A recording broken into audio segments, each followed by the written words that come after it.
She stood at the edge of the 53rd floor, not to jump, but because the city below was the only thing that had never disappointed her. Vanessa Sinclair was 30 years old, worth $4 billion, and completely, devastatingly alone. She had built a global architecture empire from nothing but ambition and insomnia. She had everything Seattle could offer and nothing she actually wanted. Then one night changed the entire equation. One man, one mistake, one consequence she never saw coming. And now, standing in the glass office that had been her whole world, Vanessa Sinclair was staring at a pregnancy test. And for the first time in her adult life, she had absolutely no plan. If you're watching this from your city, drop it in the comments, hit like, and follow along, because this story is just getting started. The meeting had been going on for 2 hours and 40 minutes, which was approximately 2 hours and 30 minutes longer than Vanessa found useful. She sat at the head of the conference table in Sinclair Architecture's 48th floor boardroom, the one with the floor-to-ceiling windows that looked out over Elliott Bay, and watched her executives talk in circles while her coffee went cold. Beside her untouched cup was a printed agenda she had reviewed at 4 a.m. that morning, every bullet point already annotated in her cramped handwriting. Across the table, 6 senior partners were debating the timeline for the Meridian Center project in language that made a 12-week delay sound inevitable and somehow not their fault. "The subcontractors in the Eastern Panel Division are running 3 weeks behind," said Dennis Park, head of structural engineering. He was 61, good at his job, and constitutionally incapable of delivering bad news directly, which creates a cascade effect on the glass installation schedule, which, if we're being realistic, pushes our interior completion to mid-February at the earliest. "We pitched March delivery to the client in August," Vanessa said. "Yes, well, circumstances have evolved." "Circumstances." She set down her pen. "Dennis, we have a signed contract with a penalty clause that activates on April 1st. Mid-February interior completion means we're cutting final walkthroughs to 3 weeks. That's not a circumstance, that's a problem." The table went quiet the way it always did when she stopped being polite about something. She looked around at them, her senior team, people she'd known for years, people who were good at what they did, and felt the familiar low-level exhaustion that came with always being the person in the room who had actually read everything. It wasn't anger, it was closer to loneliness, the kind that came from competence rather than isolation. "Get me a revised timeline by end of day," she said. "One that doesn't assume the client will be understanding." Dennis nodded. Everyone gathered their things. The room cleared in the efficient, slightly relieved way it always did when she ended a meeting early. Her assistant, Claire, hovered at the door. Claire was 26, meticulous, and had worked for Vanessa for 3 years without ever once arriving late.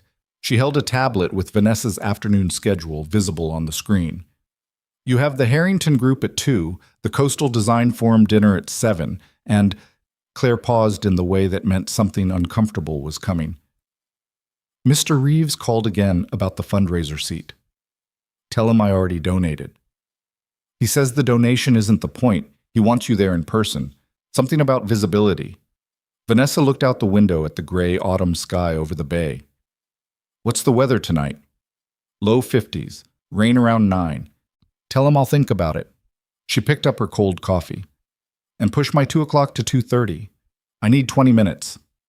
She didn't say what for. Claire didn't ask. That was the agreement they'd arrived at over 3 years of working together. Vanessa didn't explain everything, and Claire didn't require explanation. The 20 minutes were for nothing, as it turned out. She sat in her office with the city spread out below her and her coffee in her hand and thought about the Meridian timeline and the Harrington meeting and the fundraiser she would probably attend, because not attending always generated more conversation than attending, and at some point she realized she'd been staring at the same data point on her screen for 11 minutes without processing it. She was 30 years old. She had not taken a vacation since the company went public. She had not been to a dinner party that wasn't also a business function in over 2 years. She had a personal trainer she saw twice a week, a driver she saw every morning, and a cleaning service she never actually encountered because they came on Thursdays when she was at the office. Her life was extremely organized and extremely full and left almost no room for the question she kept not asking herself, which was, full of what exactly? She drank the cold coffee, pulled up the Harrington file, and got back to work. The Coastal Design Forum dinner was held at the Alderton Hotel, a restored 1920s building in downtown Seattle that one of Vanessa's competitors had renovated 4 years ago. She had opinions about the renovation. The atrium was overdesigned, the lobby lighting was too warm. The decision to keep the original marble in the East Wing had been structurally lazy. But she kept those opinions to herself because the Alderton was where industry people gathered, and industry people didn't need to hear a critique of a building they were eating inside. She arrived at 7:12, which was intentionally not first, but not conspicuously late. She wore a dark charcoal dress, fitted, clean lines, nothing that required her to think about it. And her hair was pulled back in a way that her stylist had once described as deliberately unfussy. She shook hands with people she knew, declined champagne, accepted sparkling water, and worked the room in the efficient way she'd gotten good at over years of understanding that networking was just a form of project management if you thought about it correctly. By 8:15, she'd had 4 productive conversations, one mildly annoying one with a developer who kept interrupting her, and 2 glasses of water. It was during the dinner itself, round tables of 8, assigned seating, the specific social trap of being stuck with whoever the organizers had decided you should meet, that she ended up next to a man she didn't recognize. He was sitting 2 seats to her right, turned slightly toward the woman on his other side, and she noticed him first because he looked uncomfortable in his jacket. Not physically uncomfortable. The jacket fit fine. More like a person who wore a jacket when required to and spent the rest of his life in something easier. He had dark hair that was slightly too long to be corporate, and he was listening to the woman beside him with the kind of attention that looked genuine rather than performed, which was unusual in this room. The table conversation pivoted and landed on her the way it always did. "Vanessa, we were just talking about the new Cascade project. Is it true you're going over budget?" The question came from Marcus Hale, a real estate investor 2 seats to her left who asked questions like that at dinner tables on purpose and knew exactly what he was doing. "The Cascade project is on budget," she said evenly. "You might be thinking of a competitor." "I'm thinking of what I read last week." "Then you read something inaccurate." She smiled, the controlled kind. "Which publication?" He didn't answer, which was the answer. The conversation moved on. Across the table, she caught the man in the jacket watching her. Not with the speculative look she usually got, the one that was calculating her net worth or her availability, or both. He looked more like someone who'd seen something interesting happen and was filing it away. She looked away, picked up her fork, got back to her salmon. Later, dessert had been served. The formal part of the evening was breaking apart into smaller conversations. She found herself at the edge of the room near the bar, and he appeared beside her. "Water?" He held out a glass. She looked at him. Up close, he was a little older than she'd thought. Early 30s, maybe, with the kind of tired around his eyes that wasn't tonight tired, but accumulated. "I have one," she said. "It's empty." She looked down. It was. "Fair point." She took the glass. "Thank you." Logan Hayes. He didn't extend his hand like he was trying to impress her. Just said his name the way people do when they mean it as information rather than an introduction. Vanessa Sinclair. "I know." He said it without the usual follow-up. The "of course I know," everyone knows, the slight performance of recognition. Just stated it and moved on. "You handled that Cascade question well." "I handled it the only way that made sense." "Sure, but you handled it fast." He was trying to get you to either confirm the rumor or sound defensive about denying it. You went straight for his source. A small pause. "That was good." She looked at him more directly. "You were paying attention." "I tend to." He glanced out toward the tables where the event was winding down in the particular way industry dinners wound down. People checking phones, conversations becoming shorter. "These things are boring if you're not watching something." "What are you watching?" "Tonight? Mostly how people handle the moments they didn't prepare for." He turned back to her. "What brings you to a design forum? You're usually the keynote, not the dinner." "I declined the keynote." "Why?" It was a direct question. Most people in her professional world asked questions like maneuvering chess pieces, angling towards something. He asked like he was actually curious. "Because I've given it twice before," she said. Same audience, different slide deck, same talk. It felt dishonest. He considered this. That's a good reason. What about you? What's your connection to design? I'm an interior contractor, mostly commercial, some residential. I'm here because my company won a regional award for a medical facility project last year, and they invited me to the dinner. He said this without either false modesty or pride, just facts. I almost didn't come. What made you? My daughter told me to get out of the house. She hadn't expected that. How old? 8. She's staying with my sister tonight. Something in his face shifted. Not sad exactly, but layered.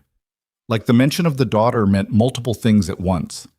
She said, and I'm quoting, "Dad, you've watched the same 3 shows for 2 weeks. You need actual human beings." Vanessa laughed. It came out before she'd decided to. Genuine and slightly startled. "Smart kid," she said. Dangerously. He looked at her again. "Can I ask you something?" "You can try.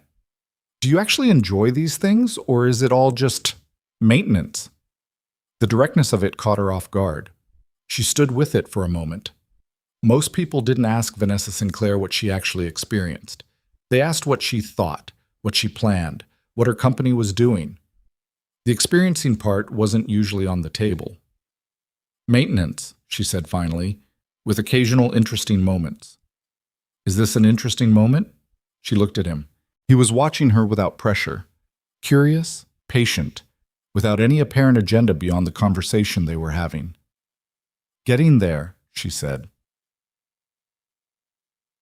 It was not planned. Neither of them planned it. What happened was, the dinner ended, and a smaller group moved to a rooftop bar 2 blocks away. And Logan was in that group because a colleague had invited him. And Vanessa was in that group because she'd calculated that leaving directly after the dinner would look like the cascade question had gotten to her. They talked more about architecture and construction and the particular politics of commercial building in Seattle. He had opinions that were practical rather than theoretical, formed from actual work with actual buildings, and she found them more interesting than the kind of opinions people usually offered her. He was direct in a way that wasn't aggressive.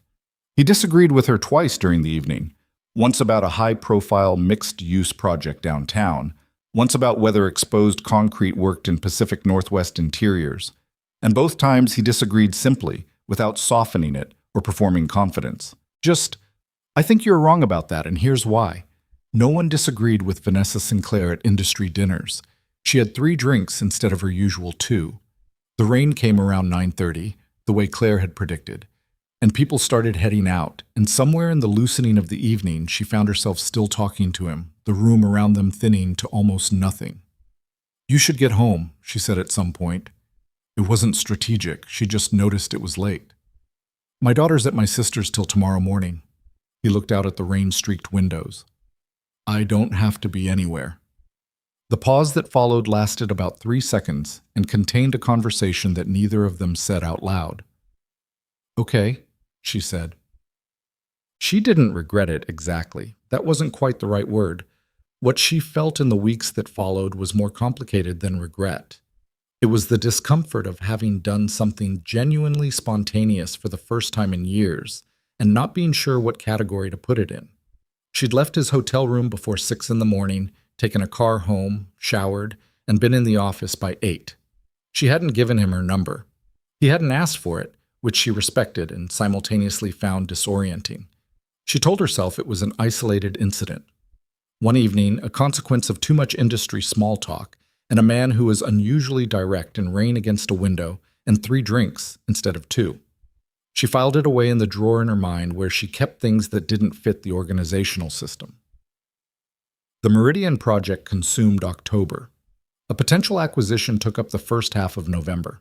She flew to Tokyo for a client meeting, to London for an industry summit, back to Seattle for a quarterly board meeting where she presented numbers that were excellent and accepted the board's congratulations with the brisk professionalism that had become her default register in that room. She didn't think about Logan Hayes. Or she thought about him briefly, occasionally, and then redirected. She was good at redirecting. The first symptom she attributed to stress, the second to travel. By the 3rd week of November, when the nausea was arriving with the reliable consistency of a schedule, She made herself acknowledge what she'd been not acknowledging for 2 weeks. She bought the test at a pharmacy 3 neighborhoods from her apartment, paid in cash, and took it on a Tuesday morning at 6:53 before her driver arrived at 7:15. She stared at it for a long time. Then she sat down on the bathroom floor, which she had never done before. It was marble, it was cold, and stayed there until her phone buzzed with a text from Claire asking if she was running on schedule. She texted back, 5 minutes late. Tell Marcus to start without me. Then she stayed on the floor for 2 more minutes, which was the most stillness she'd allowed herself in years, and tried to locate a feeling she recognized. What she found instead was a cold, precise, almost clinical understanding that her life had just divided into before and after, and everything on the after side was completely uncharted. Finding him wasn't difficult. She had resources, and once she decided to use them, it took her assistant, a different assistant, not Claire, someone she pulled in from her legal team, less than a day to locate Logan Hayes Construction LLC, registered in King County, with a business address in the Fremont neighborhood, and a principal whose LinkedIn profile confirmed the same dark hair and the same slightly too long to be corporate length. She sat with his contact information for 3 days before she called. Those 3 days were not idle. She ran through scenarios the way she ran through project contingencies, systematically, without sentimentality. She considered every option, including the ones she ultimately set aside, and arrived at a decision that was entirely hers and that she would not apologize for. She was keeping the baby. She didn't need Logan Hayes to do that. She had resources. She had a company with good maternity infrastructure that she'd put in place 2 years ago for her employees. She had more financial stability than most families of 4 ever saw. She did not need him. But she called him anyway, because the alternative was making a decision that affected him without telling him, and whatever else she wasn't that. He answered on the 3rd ring. Hayes. This is Vanessa Sinclair. She had planned a lead-in, something efficient, something that moved directly to the point without unnecessary framing. What came out instead was, I'm not sure if you remember me. A pause. I remember you. 2 words, and she could hear in them that he did. Not as a performance, just as a fact. I need to tell you something, she said. I'd prefer to do it in person. Another pause, shorter. Okay. Are you free Thursday? I can make Thursday work. He didn't ask why or what for, or whether everything was okay. He just said he could make it work. She didn't know whether to find that admirable or alarming. There's a coffee place in Capitol Hill, she said, on East Lake. Morrow's. I know it. 2 o'clock? I'll be there. She ended the call and sat at her desk for 30 seconds, which was, for her, practically an eternity of inactivity, and tried to figure out what she was feeling. She settled on committed. She had made a call. She would follow through. That was what she did. He was already there when she arrived. He was sitting at a table near the window with a regular coffee. Not a specialty drink, just coffee. And he looked up when she walked in with the same direct attention she remembered from the Alderton, that particular quality of actually looking at the person in front of him rather than processing them. She sat down. A server materialized. She ordered tea, which she didn't particularly want but needed something to do with her hands. You look tired, he said. I'm fine. I didn't say you weren't fine. I said you looked tired. She looked at him. You're very direct. You mentioned that you appreciated it at the bar. A small pause. I was paying attention. The tea arrived. She wrapped her hands around the mug, which was warm in the way she needed something to be warm. I'm pregnant, she said. He didn't react in the way she had prepared for. He didn't stand up. He didn't go pale. He didn't start doing the kind of rapid-fire emotional calculus that people did when their lives were suddenly rearranged. He sat with it, actually sat with it, for maybe 4 seconds, and looked at her the way he'd looked at her all evening at the Alderton, with the same quality of attention. Okay, he said. That's all? No. He exhaled, not a sigh, more like he was steadying. I needed a second. He looked at the table, then back up. What are you planning to do? I'm keeping it. She said it before he'd finished the question because it was the one thing she was certain of. He nodded once. The nod wasn't dismissive. It was the nod of someone who had received information and was processing it honestly. "Then I'm in," he said. She stared at him. "You can't just— I'm not just anything." His voice was level, without heat. "I have a daughter. I know what it means to decide you're in for something. I'm telling you I am." He met her eyes. "I'm not trying to take over your life or make this something it isn't. But if there's a kid involved, my kid, I'm not going to sit on the sideline and pretend otherwise." "You don't owe me anything," she said. "I called because I thought you deserved to know. You don't have to—" "Vanessa." He said her name the way he'd said it that night, just as information, no particular weight on it. "I'm not doing it because I owe you. I'm doing it because it's the right thing, and also because—" He stopped, seemed to think about whether to say the rest of it. "Because I've thought about that night more than I probably should have." The honesty of it was disarming in a way she hadn't prepared for. She had prepared for negotiation, for difficult conversations about logistics and legal arrangements and financial responsibilities. She had not prepared for straightforwardness. "I don't know how to do this," she said. It came out quieter than she intended. "Any of it. I know how to run a company. I know how to manage projects and timelines, and I don't know how to do this." "Nobody does their first time." He said it without condescension. "And you won't be doing it alone." She looked at him across the table, this contractor from Fremont with the slightly too long hair and the direct questions, who had appeared in her organized life like a variable she hadn't accounted for, and who was looking at her now with something so uncomplicated it almost made her uncomfortable. She didn't say thank you because she wasn't sure she'd found the feeling yet, but she nodded. And something, she wouldn't have called it relief, not then, not when she was still mostly operating on adrenaline and discipline, but something that was adjacent to relief moved through her. The first few weeks of what she privately called the arrangement were awkward in the way that most honest things were awkward, because they weren't pretending it was something it wasn't, and reality, unvarnished, had texture. He texted rather than called, which she preferred. He didn't over-communicate, didn't check in daily with "how are you doing" in the way that would have driven her to silence. He sent practical things, an article about first trimester nutrition, a question about whether she'd found an OB yet, with a note that his sister-in-law was happy to recommend someone if needed. A text on a Tuesday morning that said only, "Reminder, ginger tea actually works." Emma's mom swore by it. He mentioned Emma rarely. When he did, it was always matter-of-fact, a reference to a school event, an explanation for why he was unavailable a particular afternoon, the ginger tea thing. The mentions built a picture of a father who was present in a way that was unremarkable because it was constant. She found herself, against her intentions, curious about him.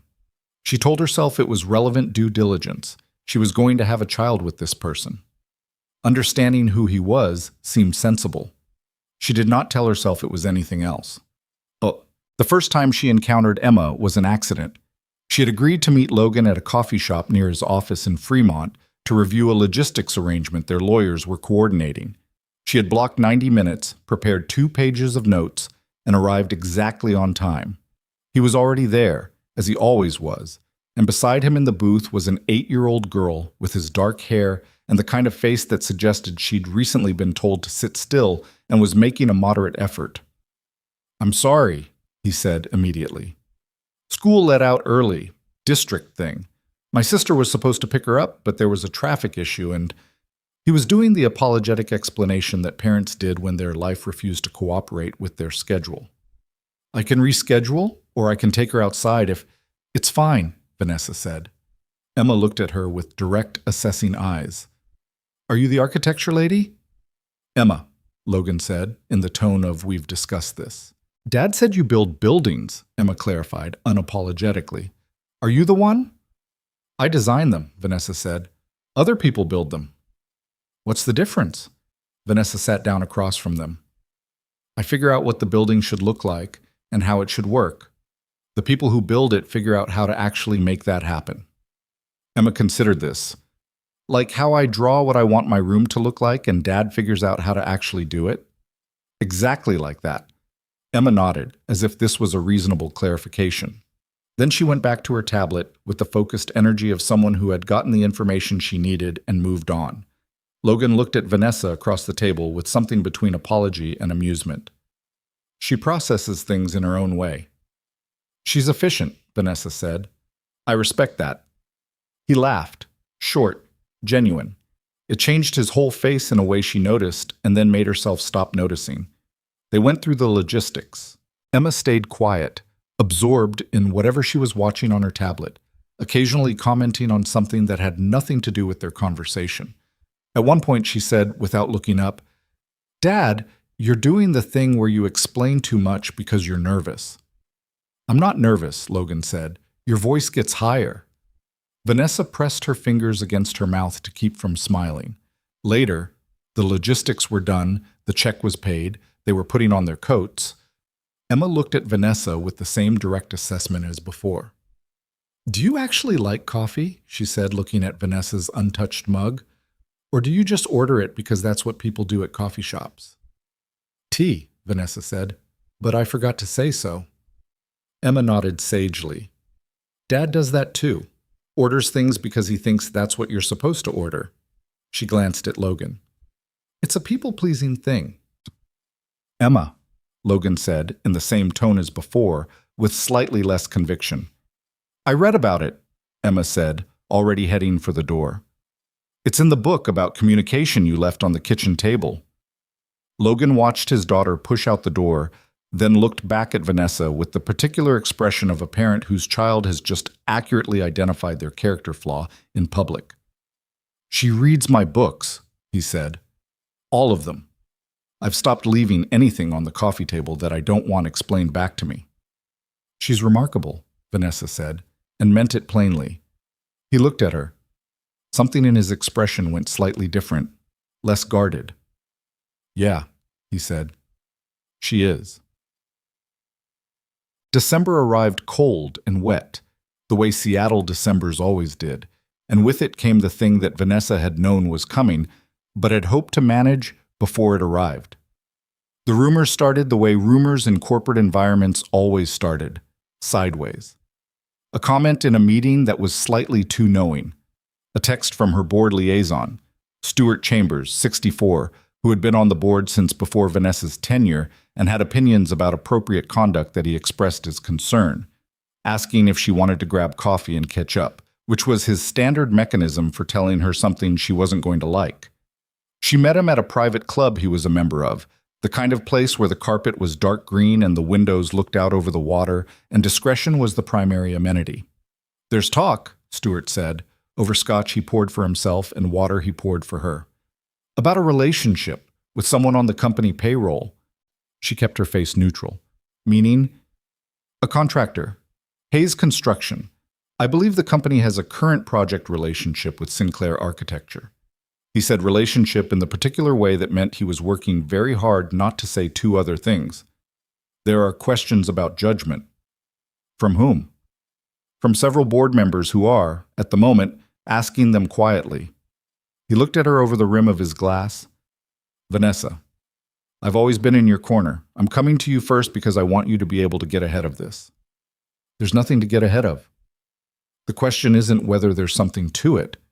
The question is whether there's the appearance of something to it. In terms of conflict of interest, in terms of—" "Stuart," she set down her water. "I appreciate the early warning. I'll handle it." He looked at her the way people looked at her when they suspected she was going to handle it in a way they wouldn't have chosen. Of course you will." She drove home in the back of her car and watched the Seattle streets go dark and wet outside the window, and did the calculation she had been doing in the background since October. She had known this was coming. She'd been moving toward it the same way you move toward a hard conversation. Necessary, inevitable, better done deliberately than avoided until it forced itself. She picked up her phone and texted Logan. "Are you free tomorrow morning? I need to talk to you about something." His response came in 7 minutes. 7 works. "Your office or somewhere else?" "My office." "I'll be there." She put the phone away and looked back out at the rain and thought about the meeting she was going to have to call, and the statement she was going to have to write, and the board conversation that was coming, whether she initiated it or waited for it. She had built this company by making hard decisions before other people were ready to. She wasn't going to stop now. Ma c'est tout. Logan arrived at 7:03, wearing the jacket she associated with him now, a dark canvas work jacket, slightly worn at the cuffs, and carrying 2 coffees, one of which he extended toward her. Tea, he said. The woman downstairs said you always order tea. I guessed at the kind. She looked at the cup. He'd gotten chamomile, which was exactly right. How did you... I described you and asked what she thought you'd want. He sat down across from her desk. She was right immediately, which either means I described you well or you're a regular. Both, she said. She sat down and looked at him across the desk. The same desk where she'd stared at a pregnancy test 3 months ago, though that detail she kept to herself. People know about us. Or they know enough. The board is starting to ask questions. He didn't flinch. Okay.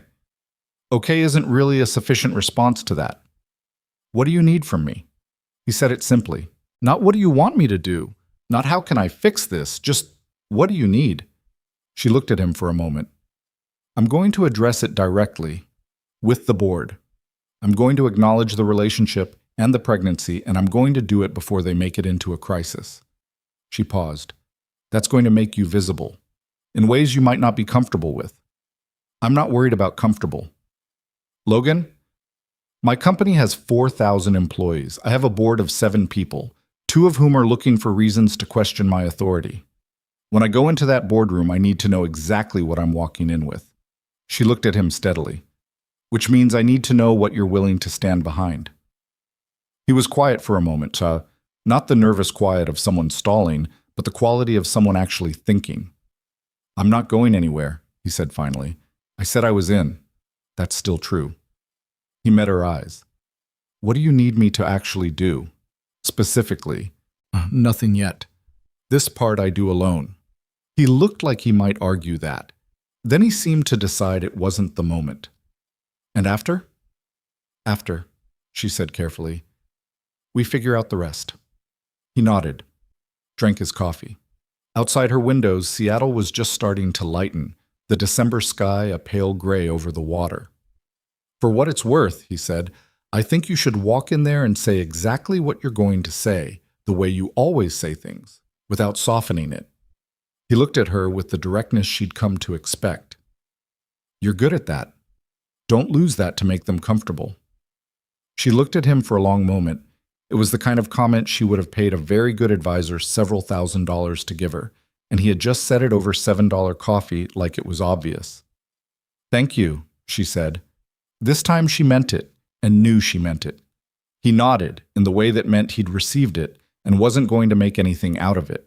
Outside the window, the city was waking up. Inside the office, the heating system was running, the lights were the particular cool white of her brand standards, and everything was almost exactly the same as it had always been, except that it wasn't, in ways she couldn't have mapped even if she'd tried. She turned back to her screen, opened a document, started writing the statement she would need to read before the week was out. Beside her, untouched but warm, was a cup of chamomile tea that someone had ordered for her because he'd paid attention to what she actually wanted. She didn't stop working. But for a moment, just one, she sat with the fact that someone had noticed. The statement took her 4 drafts and most of a night. Not because she didn't know what she wanted to say, she knew exactly what she wanted to say, but because every version she wrote kept sounding like one of 2 things, an apology or a press release. She didn't want either. She wanted something that was true in the specific, unadorned way that true things were true, without the soft packaging of corporate language or the brittle defensiveness of someone who felt they needed to justify themselves. She finished the final version at 2 a.m., read it twice, and sent it to her legal team with a note asking for a review by 7. Then she went to bed and lay there for 40 minutes, not sleeping, before giving up and going back to her desk. The legal team's response came at 6:50. 2 minor edits, both reasonable, neither of which changed the substance. Her general counsel, a measured woman named Patricia Orr, who had worked with Vanessa since the company's early growth years, added a note at the bottom. This is the right call. I'd have said the same thing more carefully, and it wouldn't have landed as well. Vanessa read that twice, too. Then she scheduled the board meeting for Friday. Stuart Chambers called Thursday afternoon. She let it go to voicemail, then listened to the message. Vanessa, I've heard you're calling a full board session. I want you to know I'm available if you want to talk through anything beforehand. A pause, slightly too long. I hope you're thinking about this carefully. She didn't call back. She had thought about it carefully. That was exactly the problem as far as Stuart was concerned. She'd thought about it and arrived at a conclusion that was going to make him uncomfortable. The boardroom was smaller than it looked in her memory. She always forgot that until she was standing in it. 7 chairs around an oval table, the kind of solid wood that announced itself. Water glasses already filled, the particular performance of institutional seriousness. 5 board members were already seated when she walked in. Stuart Chambers, Miriam Yates, David Kwan, and 2 others she'd known for years in the way you knew people who held power over your professional life without particularly liking them. 2 seats were empty. The last members filed in within 90 seconds. She stood at the head of the table. She had not brought notes. She'd considered it and decided against. Notes created the impression of distance, of reading at people rather than talking to them, and what she needed to do was talk. I called this meeting, she said, because some of you have been asking questions through intermediaries, and I prefer direct conversation. She looked around the table. I'm pregnant, approximately 14 weeks. The father is Logan Hayes, who is the principal of Hayes Construction, LLC, a contractor that has had project relationships with Sinclair Architecture. She paused a half-second. Those relationships were all appropriately contracted and managed before my personal relationship with Mr. Hayes began. I've had Patricia review the relevant agreements. The documentation is available if anyone wants to examine it. Silence. The particular kind that comes when people are recalibrating. I'm telling you this now, she continued, rather than waiting until it became harder to manage, because I have no interest in this company spending energy on managing a rumor that's easier addressed as a fact. I also want to be clear. I'm not asking for your opinion about my personal life.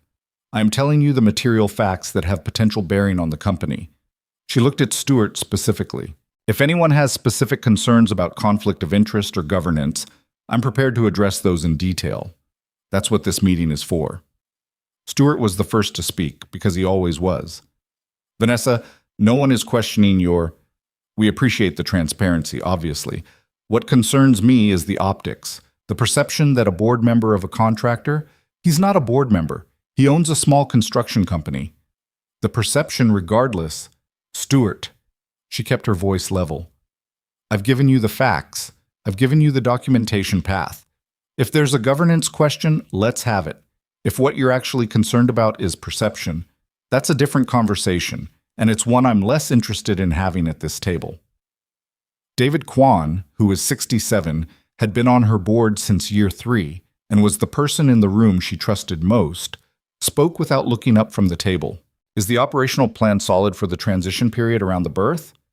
Claire is already working on a coverage structure. I'll have a formal plan to the board in January. Timeline of the birth? Mid-June, approximately. He nodded, unhurried. That's workable. He glanced up. Anyone else have an actual operational question? No one did, it turned out. They had opinions and discomforts, and the particular anxiety of people who preferred to manage risk by avoiding anything that required public frankness. But when it came to actual questions with actual answers, the room was quieter than it had been 60 seconds earlier. The meeting lasted 38 minutes. She walked out with nothing resolved and nothing promised, which was exactly what she'd expected, and also somehow more draining than she'd anticipated.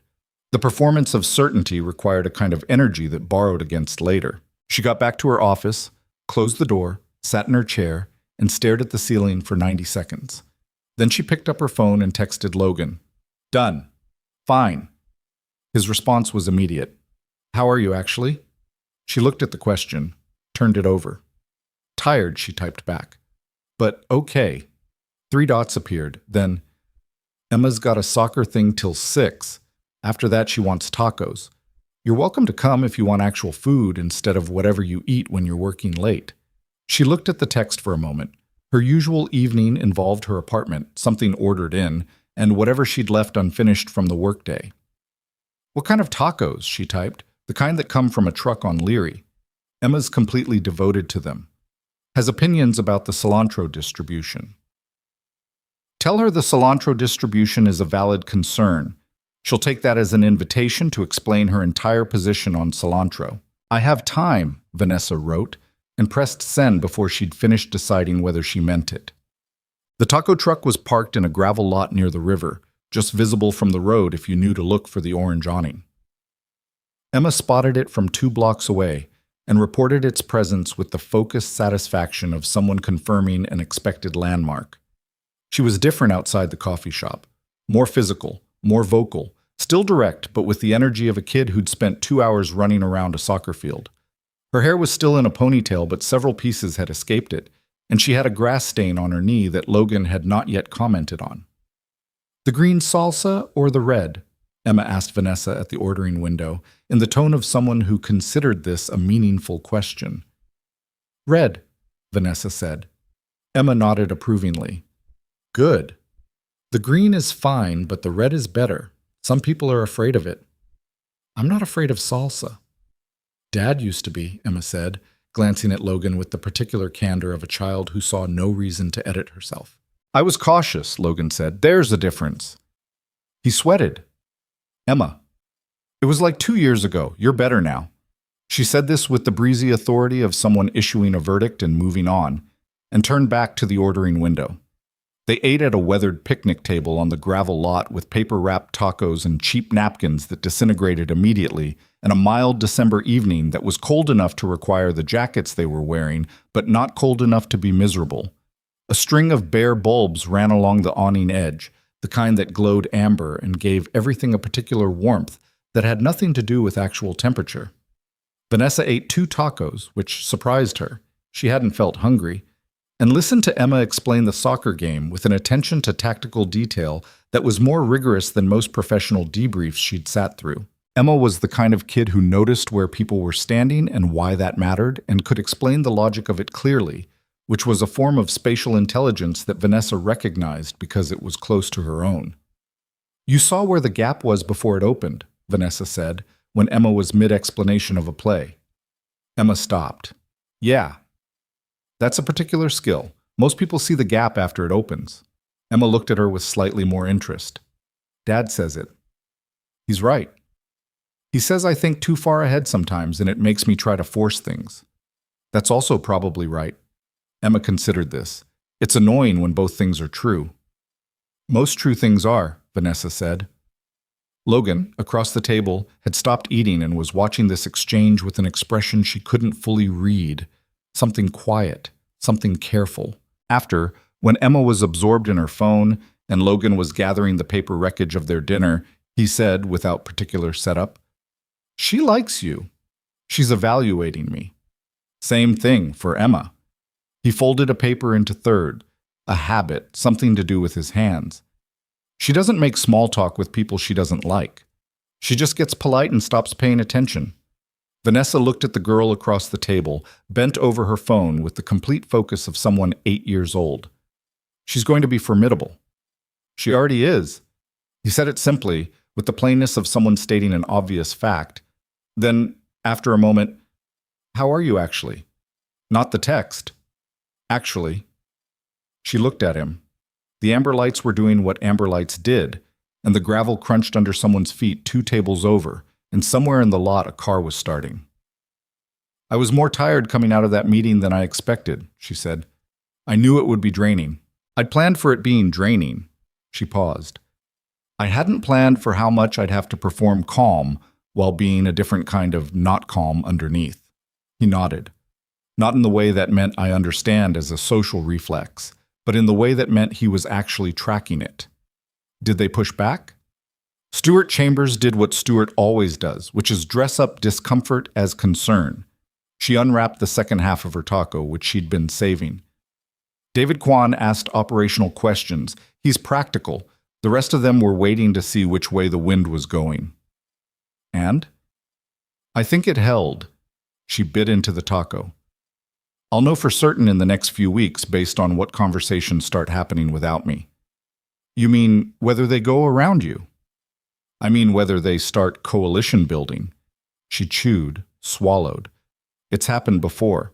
Usually I manage it before it becomes structural. This time I'm less..." She stopped. Less what? She looked at him. In control, she said, which was not a phrase she used often, with anyone. Of the variables. There are more of them. He was quiet for a moment. Then, you know, you don't have to control all of them. I know that intellectually. But knowing it intellectually and believing it in a way that changes behavior are two different things. She looked out at the lot, the cars, the glow of the city past the lot's edge. I built the company by eliminating uncertainty wherever I could. That worked. That's still the right instinct in most contexts. She turned back to him. This isn't most contexts. He looked at her for a moment without speaking. Across the table, Emma had looked up from her phone and was watching them with the same direct assessment she'd had since the coffee shop. Are you scared? Emma asked, completely straightforward, no social framing on it. Emma, Logan said. It's a real question. It is, Vanessa said. She looked at the girl. Yes, a little. Emma absorbed this. Dad was scared when he found out about me, she said. He told me. He said he was really scared, and then he wasn't anymore because I was just me. And then being scared of me seemed silly. There was a specific quality to that. 8 years old, said without performance, completely accurate in the way that children sometimes were when they put their finger on the exact nerve without knowing they'd done it.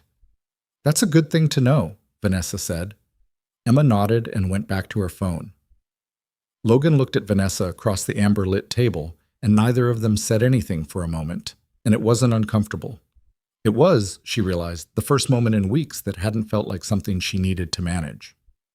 January brought snow to the lower elevation parts of Seattle, which happened rarely enough to cause the particular civic disruption of a city that wasn't designed for it. The Sinclair architecture offices lost 2 days of in-person work and moved to remote operations, which Vanessa had always maintained the infrastructure for, meaning her team lost nothing except the commute and the particular energy of being in a building together. She worked from her apartment those days, at a standing desk by the window with the city white-gray below and a space heater running near her ankles because the building's heating system was adequate but not what she'd have specified. She was 16 weeks by then, and the first trimester exhaustion had receded into something more manageable. Not gone, but different. Less like being underwater, and more like running on slightly less sleep than she'd prefer. Logan texted during the first snow day. Emma has informed me that we're building a snow structure of her own design. I am the labor. She's the architect. And then, an hour later, a photo. A lopsided structure with structural ambitions that clearly exceeded its execution, and Emma in front of it looking satisfied, and Logan slightly out of frame with snow on his jacket shoulder. Vanessa looked at the photo for longer than she would have admitted to anyone. She texted back, "The cantilever on the left side isn't going to hold." His response was immediate. Told her.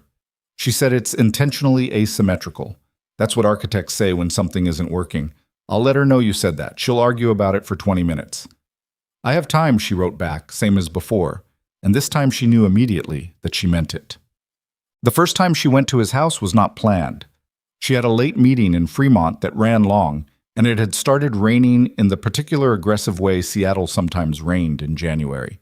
And Logan texted to ask if she needed a ride somewhere, and she said she was fine, and he said the offer stood, and she found herself on his street 40 minutes later because it was closer than her apartment, and because, though she didn't entirely articulate this to herself, she was tired in a way that her apartment didn't seem like the right place for. It was a small house on a narrow street, the kind of house that had been built in the 70s and improved over time by people who cared about it practically rather than aesthetically. The porch light was on.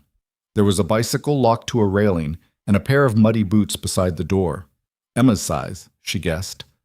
Logan answered the door and didn't make a production of her arrival. "Emma's still up," he said.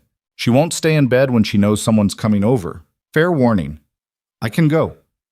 You just stood in the rain for however long. Come in." The house smelled like dinner, something with garlic, something warm. And it was slightly too warm in the way houses with kids often were. And there were things on every surface in the way of a home that was genuinely lived in. Emma's school bag by the couch, a library book on the coffee table, Logan's work boots near the door, a mug with a tea tag still in it on the kitchen counter. It was nothing like Vanessa's apartment, which was designed and curated and clean in a way that reflected the fact that she was the only person who existed in it. Emma appeared from the hallway in pajamas and socks, looked at Vanessa and said, "I knew you'd come. Dad said probably not, but I said probably yes." "Why probably yes?" Vanessa asked. Emma thought about it. "Because you texted back about the snow thing. People who don't care don't text back about snow things." She turned and padded back toward her room. "I'll get you a blanket. Dad's couch is comfortable, but it's cold near the window." "You don't have to." But Emma was already gone, with the particular purposefulness of a child who had decided something. Logan looked at Vanessa. "You can sit down," he said. "She'll bring the blanket regardless. It's easier to just let her." Vanessa sat on the couch. It was, in fact, comfortable. The window beside it had the old glass draft that old windows had, and Emma reappeared in approximately 90 seconds with a fleece blanket that she arranged with the efficiency of someone who had specific opinions about how this should be done. "There," she said, standing back to review her work. "Are you hungry? Dad made soup. It has too much garlic, but in a good way." "Emma," Logan said from the kitchen. "It's true," Emma said. "She should know what she's getting into." Vanessa accepted the soup. It did have a lot of garlic, and it was, in the specific way Emma had described, good because of it. She sat on the couch with the blanket and the soup, and Logan across the room reading something at the table, and Emma cross-legged on the floor doing homework with the focused intensity of someone who wanted to finish it before she could be told to go to bed. It was ordinary in a way that Vanessa didn't have a reference point for. Not boring, not flat, just the specific texture of a weeknight in a home where people lived together and managed together, and the evening was not performing anything. She thought, "I don't know what to do with this." And then quietly, "Maybe I don't have to do anything with it." Emma finished her homework, negotiated an extra 20 minutes that Logan granted with the resigned acceptance of someone who knew the negotiation was going to happen anyway, and eventually disappeared to bed with a good night to Vanessa that was casual in the way that suggested she'd already decided Vanessa was a fixture rather than a guest. Logan came and sat in the chair across from the couch after Emma's door closed. He had a coffee, always coffee, even at 9 at night, which she had come to understand was something he'd always done and had no intention of changing. "You doing okay?" he asked, same question as always, still meaning it. "Strangely," she said, "yes." She looked around the room. It's very different from how I live." "I figured. I don't mean that as a criticism." "I know." He drank his coffee. "What's different?" She thought about how to say it. "My apartment is organized around the fact that I'm the only person in it. Everything serves a function I've identified. There's no—" She looked at Emma's school bag. "No evidence of anyone else's life overlapping with mine. Do you like it that way?" "I built it that way on purpose," she said, which wasn't quite an answer, and they both noticed. He didn't push. That was something she'd come to understand about him. He asked the question once and let it be. He didn't circle back, didn't apply pressure, didn't need her to resolve things on a schedule he'd set. "I have a thing on Thursday," she said eventually. "A client dinner. It's at the Alderton, actually." She paused. "I keep ending up at that building despite my opinions about the atrium." He looked at her. "What are your opinions about the atrium?" "It's over-designed. They kept the original bones of the space and then added elements that don't trust the bones to be enough. The result is a room that's trying to be two things and fully succeeds at neither." He tilted his head slightly. "The new lighting or the structural additions?"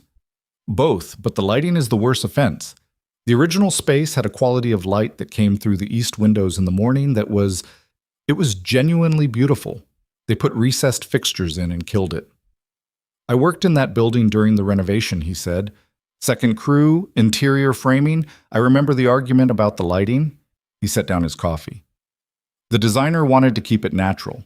The developer said guests needed consistent light levels, and the morning light wasn't guaranteed." "The developer was wrong." "The developer was paying," he said, with the matter-of-fact quality of someone who'd spent years building what other people designed and knowing exactly where the gap between vision and execution lived.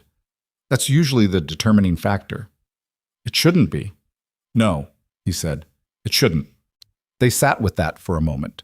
The particular shared frustration of two people who worked in related fields and knew the same compromises from different angles.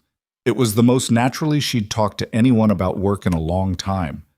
Not because the topic was unusual, but because he talked back.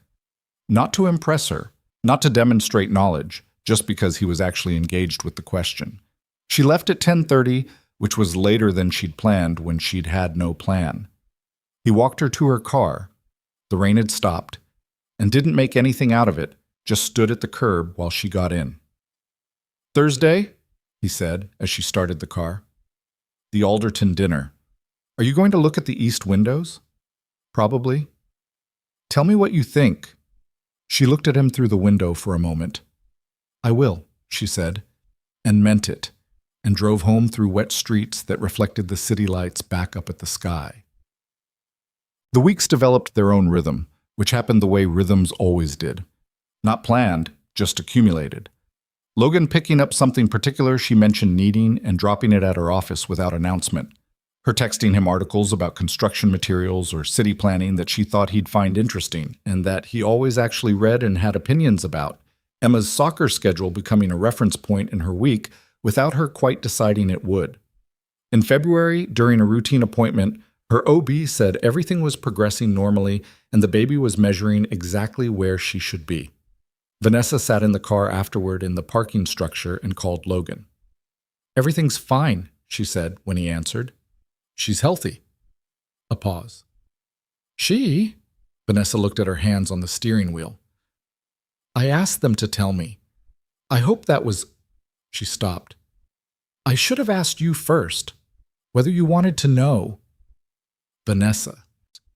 His voice was careful and warm at the same time. "It's okay. I want to know." Another pause. "A girl." "Yes." The silence that followed was not empty. It was the specific quality of silence that happened when something real landed. "Emma's going to lose her mind," he said quietly. Vanessa made a sound that was almost a laugh. "I know." "She's been campaigning for a sister since she was 5. She'll tell you she's been manifesting it. She read about manifesting in one of my books. She reads all of them. Every single one." His voice had the warm, layered quality it got when he talked about Emma, the love in it entirely unperformed. "Are you okay? Really okay?" She sat in the parking structure with the concrete pillars and the fluorescent half-light and thought about the question. "I think so," she said. "I think I'm—" "Yes." She paused. "I'll tell Emma, if that's okay. I want to be the one to tell her." She wasn't sure where the impulse had come from. She just knew it was true. "She'll be thrilled," he said. "Fair warning, she's going to want to name her." "I'll take the suggestions under advisement." He laughed, the short, genuine version. "I'll tell her you're coming Saturday. She'll have a list ready." Vanessa started the car. Outside the parking structure, February Seattle was gray and cold and completely familiar. Inside her chest, something she hadn't had a name for yet was taking up space, something that wasn't the loneliness she'd organized her whole life around. She wasn't sure she could name it, but she didn't, for once, feel the need to immediately identify and categorize it. She let it be there, unnamed, as she drove back into the city. Emma's list had 7 names on it. She presented it on Saturday morning at the kitchen table, handwritten on a piece of notebook paper with the names numbered, and each one followed by a parenthetical explanation in Emma's cramped, confident handwriting. Logan was making eggs at the stove and pretending not to listen, which he was doing badly. Vanessa sat across from Emma and read through the list with the focused attention she'd give a project proposal. "Okay," she said. "Walk me through the reasoning." Emma straightened. "Number 1 is Luna, because it means moon, and also it works in multiple languages, which I think is important for someone who's going to grow up in a global family." "Global family," Logan said from the stove. "Your company works internationally," Emma told Vanessa, with the patience of someone explaining something obvious. "That makes it global." She pointed to number 2. "Iris. Classic, but not old. Number 3 is Ren, which I personally like the most, but I put it third because I didn't want to lead with my preference and seem biased. Vanessa looked up from the paper. That's actually good negotiating strategy. Emma nodded, unsurprised. I know. 4 through 7 are alternates. I'm less attached to those. Logan set a plate of eggs on the table and sat down. What about names that aren't on the list? I'm open to discussion, Emma said, in the tone of someone who was open to discussion in the specific way that meant she'd already done the analysis and felt confident. But I've given this a lot of thought. I can tell, Vanessa said. She folded the paper once, carefully, and put it in her jacket pocket. I'll keep this. Emma looked at the pocket, then back at Vanessa. Something in her face shifted, a small softening that she didn't appear to notice herself. Okay, she said, and picked up her fork. Logan met Vanessa's eyes across the table. He didn't say anything, but the look on his face was the kind that said something anyway. March arrived with the particular Seattle quality of being almost spring without committing to it. Some days genuinely warm, most days backsliding into gray, the cherry trees along certain streets blooming and then getting rained on and losing half their petals overnight. Vanessa was 22 weeks, visibly pregnant now, in a way that her professional wardrobe had required adjustment for, and the adjustment annoyed her in the specific way that small practical inconveniences annoyed people who were already managing larger ones. She was also, by March, more tired than she was admitting to anyone. Not the first trimester kind.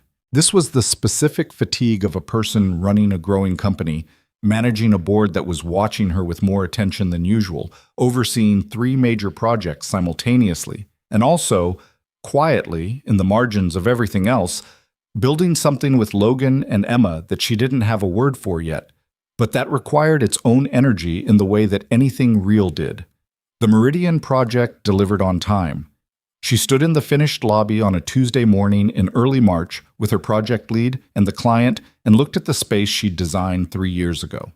The light quality, the proportion of the atrium, the material choices that had survived the various rounds of value engineering, and felt the satisfaction that good work produced, which was clean and uncomplicated and one of the most reliable feelings she had access to. It's exactly what we talked about, the client said. He was a developer named Chen, practical and exacting, and his approval was not given easily or often. Better, actually. The east-facing glass was the right call, she said. My team argued against it. I know, you were right to override them. He looked at her. You're showing. It was the first time a client had acknowledged it directly. Most people in her professional world had been performing a careful, slightly strained obliviousness. I am, she said. My wife had our kids while she was running her practice. She said the second trimester was actually her most productive period. He said this without particular agenda, just as information. Something about clarity. I found that, she said, which was partially true. The fog of the first trimester was gone. What had replaced it was a kind of sharpened attention that she was still figuring out. She drove back to the office with the window down despite the cold, which was something she'd started doing recently, needing air in a way she hadn't before, or noticing the need more. The article came out on a Thursday. She knew it was coming. Her communications director, a sharp and generally unflappable woman named Renata, had warned her 2 days earlier that a business publication was preparing something on female executives and pregnancy and had specifically requested comment about Vanessa. Vanessa had declined comment, which she'd known would not make her disappear from the piece, but would at least mean whatever they published was their projection rather than her words taken out of context. The piece was, as these things often were, not entirely wrong and not entirely right. It framed her pregnancy as a corporate governance question, quoted 2 anonymous sources described as people familiar with the company's internal dynamics, which meant board members or people close to them, and included a sidebar on historical precedents for executive pregnancies at major firms that was researched accurately and deployed as subtext rather than context. The subtext was powerful woman, questionable judgment, watch this space. Renata called at 7:15 that morning. I've seen it. It's not catastrophic. It's not accurate either. It's the version of accurate that lets them say they reported facts while implying a narrative. Renata's voice was the steady professional kind that Vanessa had hired specifically for situations like this. The anonymous source quotes are the problem. They're not wrong. They're just framed. Who do you think it was? A pause. My best guess is someone in Stuart's circle. Not Stuart directly. He's too careful. Someone he talks to. Vanessa looked out her office window. The bay was flat and gray in the early morning light. Response? I'd recommend a direct statement. Short, factual, confident. Nothing that sounds defensive. We put it on the company channels and let it stand. Draft it and send it to me. I want to review by 9. Already drafted. You'll have it in 10 minutes. She ended the call and sat with the silence for a moment. Then she texted Logan. Article came out. Not great. Fine. Don't look at it if you haven't already. He responded in 4 minutes. Already saw it. Are you okay? Working on it. I meant, are you actually okay? Not the work part. She looked at the question. Outside, the sky was lightening slightly over the water. Angry, she wrote, but in a useful way. Good, he wrote back. Useful angry is better than the other kind. She put the phone down and pulled up Renata's draft. The statement went out at 11. It was 8 sentences, factual, without apology or defensiveness, and it addressed the governance question directly by stating that all relevant relationships had been reviewed by the company's legal team and found to present no conflict of interest, with documentation available upon request. The last 2 sentences said, simply, that the pregnancy was a personal matter and that Sinclair Architecture's operational performance spoke for itself, with a link to the most recent quarterly results. By end of day, 3 major industry outlets had picked it up. 2 ran it straight. The third added context about the original article, which was the kind of coverage that was technically neutral and practically helpful. David Kwan sent her an email that said, good statement, right call.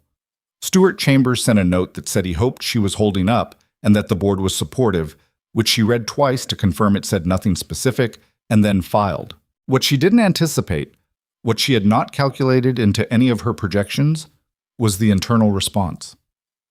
It came first through Claire, who told her on Friday morning that several employees had asked whether they could do anything, which was the kind of thing people said when they wanted her to know they were in her corner without knowing the right language for it.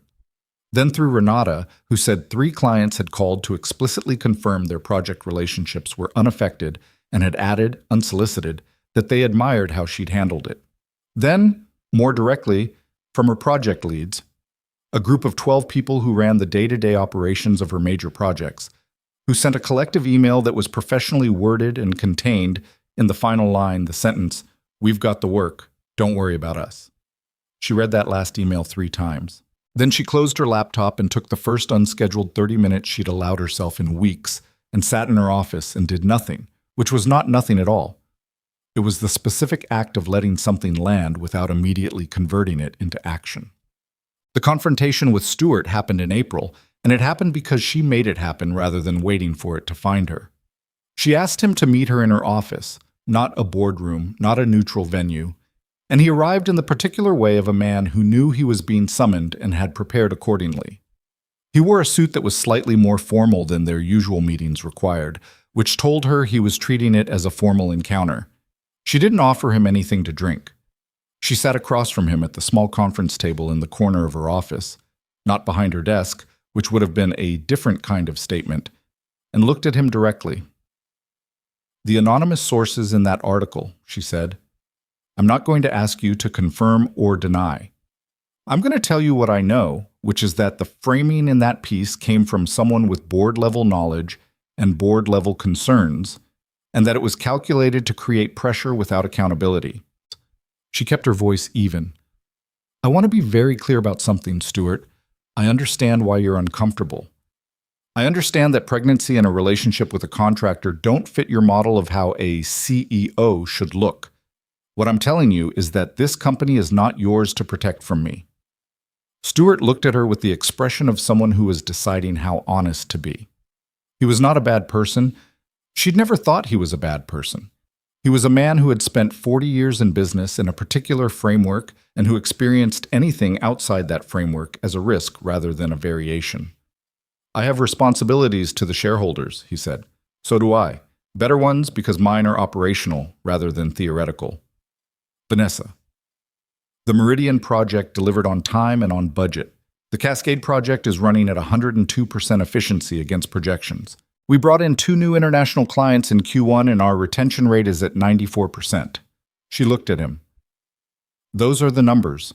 That's the governance question. Everything else is personal discomfort dressed up as fiduciary duty, and I want you to know that I know the difference. The silence that followed was longer than their silences usually were. What do you want from this conversation? Stuart asked. I want you to stop working around me, she said. If you have concerns, bring them to me directly. If you have questions, ask them. What I will not tolerate, what I should not have to tolerate, is board members talking to journalists through intermediaries about my personal life because they're uncomfortable with choices that are legally and operationally sound. She held his gaze. Are we clear? He looked at her for a long moment. Something in his face moved, not quite retreat, but recalibration. He was the kind of man who respected force when it was applied directly, even when he didn't like what it was being applied to. Clear, he said. After he left, she sat at the conference table for a while and noticed that her hands were slightly unsteady. The adrenaline metabolism of a confrontation she'd been managing toward for months. She pressed them flat on the table and breathed, and after a few minutes, the steadiness came back. She texted Logan. Had the conversation with Stuart. Done. His reply. How'd it go? Better than it should have, honestly. That's because you went in knowing exactly what you wanted from it. She looked at the text. That was exactly right, and the fact that he'd identified it immediately, without her having to explain the mechanics of how she prepared for difficult conversations, was the kind of thing she'd stopped being surprised by and started just registering as him. How do you do that? She typed. Do what? Know the exact right thing to say. A pause, and then, I pay attention. You told me that mattered to you the first night. I kept doing it. She put the phone down, picked it up again. It matters, she wrote. I know, he wrote back. It was Logan who noticed she was not sleeping. She had not told him. She had told no one. It wasn't the kind of thing she volunteered, and the not sleeping was functional rather than acute, meaning she was getting 4 or 5 hours and operating on the remainder with the brute efficiency of a person who had spent a career treating sleep as a variable to be optimized rather than a need to be met. He noticed because he called her at 11:30 on a Tuesday night, and she answered on the first ring. He said, You're awake. I'm working. It's 11:30. I'm aware of the time. A pause. How long has this been going on? I sleep fine. Vanessa.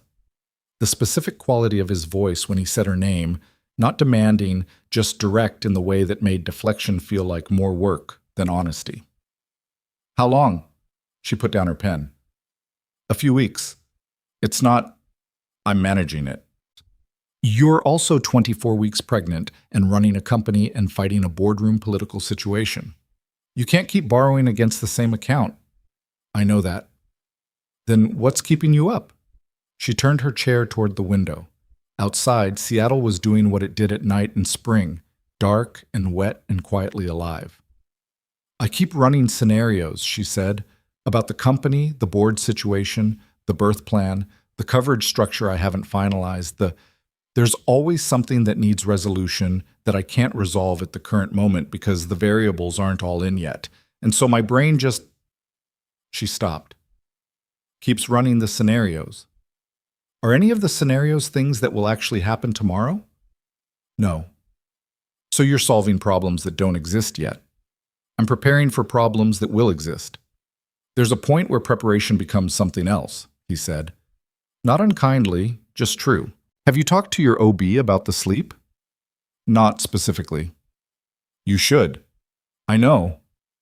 Will you? She looked at the window. Yes. Okay. A pause. Do you want company? I know it's late. I just mean someone to talk to. I'm awake. She held the phone for a moment. The apartment was very quiet in the way that large, organized spaces were quiet, acoustically efficient, no ambient noise of other people's lives overlapping with hers. Tell me about the project you're working on, she said. Which one? Whichever one you're thinking about. She heard him settle. The sound of someone shifting in a chair, the ambient noise of his house at night, faintly different from her apartment's silence in the way of a place where people actually lived. He talked about a medical facility renovation in Bellevue, the specific challenges of working around an operating building, the coordination required, a structural issue they'd discovered in the south wall that required a design adjustment he'd been figuring out. He talked about it the way he talked about everything, practically, with the vocabulary of someone who actually did the work. No performance in it. She listened and didn't try to solve any of it. Just listened to the specificity of another person's professional life, the particular texture of problems that were real and concrete and entirely different from her own. Somewhere around midnight, she said, "I should let you sleep." "I'm fine." "Logan." "I know." A pause. "You should try to sleep. Tell your OB." "I will." She paused. "Thank you." "You don't have to thank me for talking to you." "I know," she said. "I'm doing it anyway." Brad. She told her OB. Her OB adjusted something, gave her practical guidance about sleep hygiene that Vanessa implemented with the methodical thoroughness she brought to every operational problem.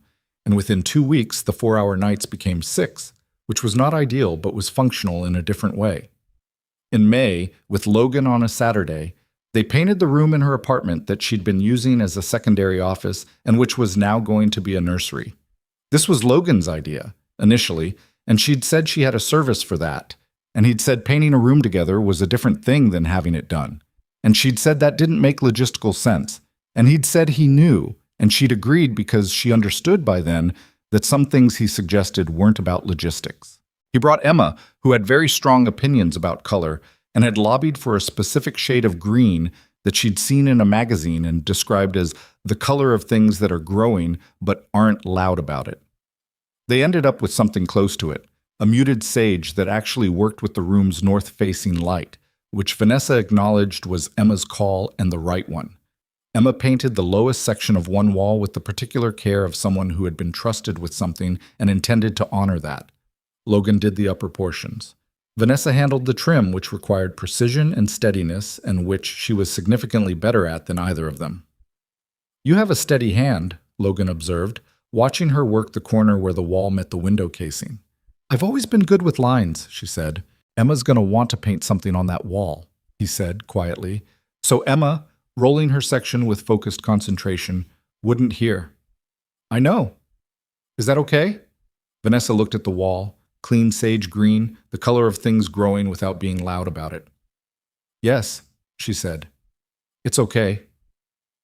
Later, when the painting was done and they were cleaning up, Emma stood in the middle of the room and looked around at it the way she looked at things she was fully considering. "It's good," she said. "It's the right feeling." "What feeling is that?" Vanessa asked. Emma thought about it. "Like someone will be safe here." She said it plainly, the way she said everything. That's what a room should feel like, especially for someone little. The room was quiet for a moment. Paint smell, north light through the window. The three of them standing in a space that was being made ready for a person who wasn't yet there. Vanessa looked at Emma and then at Logan, and felt something she'd been carrying for months without naming it finally shift into a shape she could almost recognize. She still didn't name it, but it was there, unmistakably, in the room that smelled like paint, and felt, Emma had said, like somewhere safe. The board meeting in late May was the one she'd been navigating towards since December. She had asked for a full session, all 7 members, formal agenda, no ambiguity about what it was.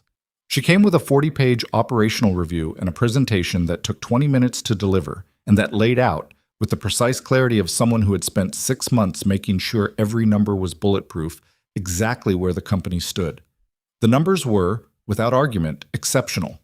Revenue up 18% year over year, 3 new international project relationships, client retention at historic highs, staff satisfaction scores, which she tracked because she'd learned from the early years that losing good people was always more expensive than keeping them, were up across all departments. She ended the presentation and looked around the table. "The company is performing better than it was a year ago," she said. "It will continue to perform. I'm going on reduced schedule in June for the birth, and returning to full capacity in September, with full coverage in place. She paused. If there are remaining concerns about my leadership, I'd prefer to hear them now, directly, rather than through intermediaries or journalists. The table was quiet. David Kwan said, "I don't have concerns." Two others said the same in varying forms. Stuart Chambers said, "The Q1 international numbers are stronger than I expected," which was, from Stuart, essentially a concession. She drove home afterward and called Logan from the car, which she didn't usually do, but this time she wanted his voice rather than text. "It's done," she said when he answered. "Actually done. Stuart isn't going to be a problem anymore." "How do you know?" "Because I gave him numbers he can't argue with, and a direct confrontation he already backed down from, and Stuart Chambers is the kind of man who respects the second thing more than the first." She merged onto the highway. "He's not happy about it, but he's done." "How do you feel?" "Like I can breathe differently." She hadn't known that was true until she said it. "Like something I've been holding since December just—" She paused. "Loosened." "Good," he said. "You should come over. Emma made dinner. Well, Emma supervised dinner. I made dinner under her direction." "What did she direct you to make?" "Pasta with way too much cheese." "The cheese is the point," Vanessa said. "That's exactly what she said." She was already changing lanes toward Fremont. The pasta was, in fact, mostly cheese. Emma had directed Logan to use what she called the correct ratio, which turned out to be roughly equal parts pasta and parmesan by weight, a proportion that Vanessa found excessive and then ate 2 bowls of anyway. Emma watched this with the satisfied expression of someone whose culinary convictions had been validated. "See?" Emma said to Logan, gesturing at Vanessa's second bowl. "I see," Logan said in the tone of a man who had argued about the cheese and lost. "She knows," Emma said. "About the ratio." Vanessa looked up. "I have no professional opinion on the ratio. I'm just hungry." "That's fine," Emma said magnanimously. "The result is the same." It was a Friday evening, and the kitchen was warm and slightly too bright, and Vanessa sat at Logan's table with her coat still on one of the chairs behind her and her shoes off, because Emma had told her at the door that they had a shoes-off policy that had been established for reasons of carpet preservation, and ate cheese pasta that was excessive and exactly right in the way that excessive things sometimes were. Her phone was in her bag. She had not checked it in an hour and 40 minutes, which was unusual enough that she noticed it. After dinner, Emma disappeared to her room, citing homework that needed finishing before a Saturday sleepover at a friend's house, though the speed with which she disappeared suggested homework was a secondary concern to some other project. Logan washed dishes and Vanessa dried, which had developed into a comfortable division of labor over the months of her various appearances in his kitchen. "You seem different tonight," he said. "Different how?" He considered it. "Less like you're managing something." She turned a bowl over in the dish towel. "The board meeting cleared something out. I told you in the car." "I know what you said." He handed her another bowl. "I mean, you look like you actually believe it. That's different from knowing it." She looked at the side of his face, the particular focus he got when he was being direct about something real. "When did you get so good at reading people?" "I grew up with a mother who didn't say what she meant and had to learn to figure it out anyway." He said it simply, the way he said things that were true and not particularly up for discussion. "Also, I pay attention to you specifically." "You keep saying that." "It keeps being true." She put the bowl on the drying rack. Outside the kitchen window, the May evening was still light at 8 o'clock, the particular long light of Pacific Northwest spring. She was 28 weeks along, and the baby had started moving in a way that was unmistakable. Not the ambiguous flutter of the early weeks, but something definite, something with intention. "She moved again," Vanessa said. Logan went still. "She does this thing in the evenings," Vanessa said. "More active. I think she knows the difference between day and night already." She paused. "Do you want to—" She stopped, uncertain of the end of the sentence. He turned from the sink. She took his hand, still damp from the dishwater, and pressed it flat against her side where the movement was. They stood in the kitchen, the water still running in the sink because neither of them had thought to turn it off, and waited. A beat, 2 beats. And then the movement came again, distinct and particular, a small, insistent push against his palm. Logan's face did something Vanessa didn't have language for. It was not the performance of emotion, it was the thing itself, present without preparation, the face of a person encountering something real. "There she is," he said quietly. "She's been doing that all evening. Strong. Apparently." She kept her hand over his for another moment, and then the movement subsided, and the ordinary kitchen came back around them. Running water, dish soap smell, the faint sound of Emma's music from down the hall. Logan turned off the tap. Didn't say anything. Didn't need to. She understood by now that this was one of the things she liked most about him, the capacity to let something be what it was without immediately converting it into words. June arrived, and with it, against every organizational plan she had made, the early onset of what her OB called prodromal labor. Not the real thing yet, but the body's trial runs, exhausting and disorienting and completely indifferent to the fact that Vanessa had a coverage transition plan that wasn't scheduled to activate until June 14th. It activated on June 8th. She was in a client review meeting when the cramping started, which was manageable. She finished the meeting, which took 45 minutes, which was arguably not the recommended response, but which she completed in the pragmatic understanding that the alternative was leaving 6 people mid-conversation with an unresolved design question.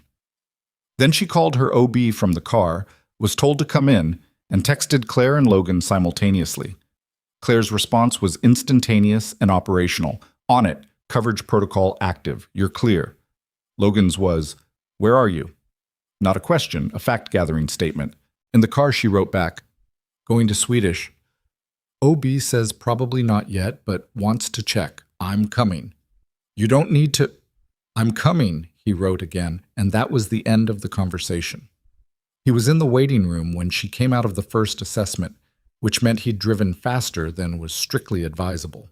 He was sitting in one of the chairs with his jacket still on, and the particular stillness of a person who has been moving fast and made themselves stop. "False alarm," she said. "Probably. She says come back if the pattern changes." He looked at her for a moment. A full, direct look. Inventory taking. "Okay. I told you it was unnecessary." "I know you did." He stood. "Are you hungry? You missed lunch." She had in fact missed lunch. She also had not told him that. "How do you know I missed lunch?" "Because you had a meeting from 11 to 12:30 and you don't eat during meetings." "And your next thing was the client review that apparently went long." He held the door for her. "There's a place 2 blocks from here." "Logan, 2 blocks. You can be home in an hour and I won't argue with you about anything." A pause. "Except lunch." She looked at him on the sidewalk in the June afternoon, this man in his canvas jacket who had driven here without being asked, and was now arguing about lunch with the specific patient stubbornness of a person who had decided what mattered and was not going to be redirected from it. "Fine," she said. 2 blocks. Sophia arrived on June 19th, 11 days after the false alarm at 4:17 in the morning. The labor was 14 hours, which her OB called reasonable and Vanessa called the most physically demanding experience of her life, which was saying something considering the year she'd had. Logan was there for 12 of those hours. The 2 before he arrived, she had managed with a labor nurse named Patricia, who had the particular gift of saying useful things without requiring response. He held her hand through the last 4 hours, which were the ones that required the most of everything she had. He didn't say much. Mostly he was just present, in the specific solid way that he was present for things, and she found that she needed that more than she would have predicted. Not words, not reassurance, just the physical fact of someone there who wasn't going to leave. At 4:17 in the morning, Sophia arrived.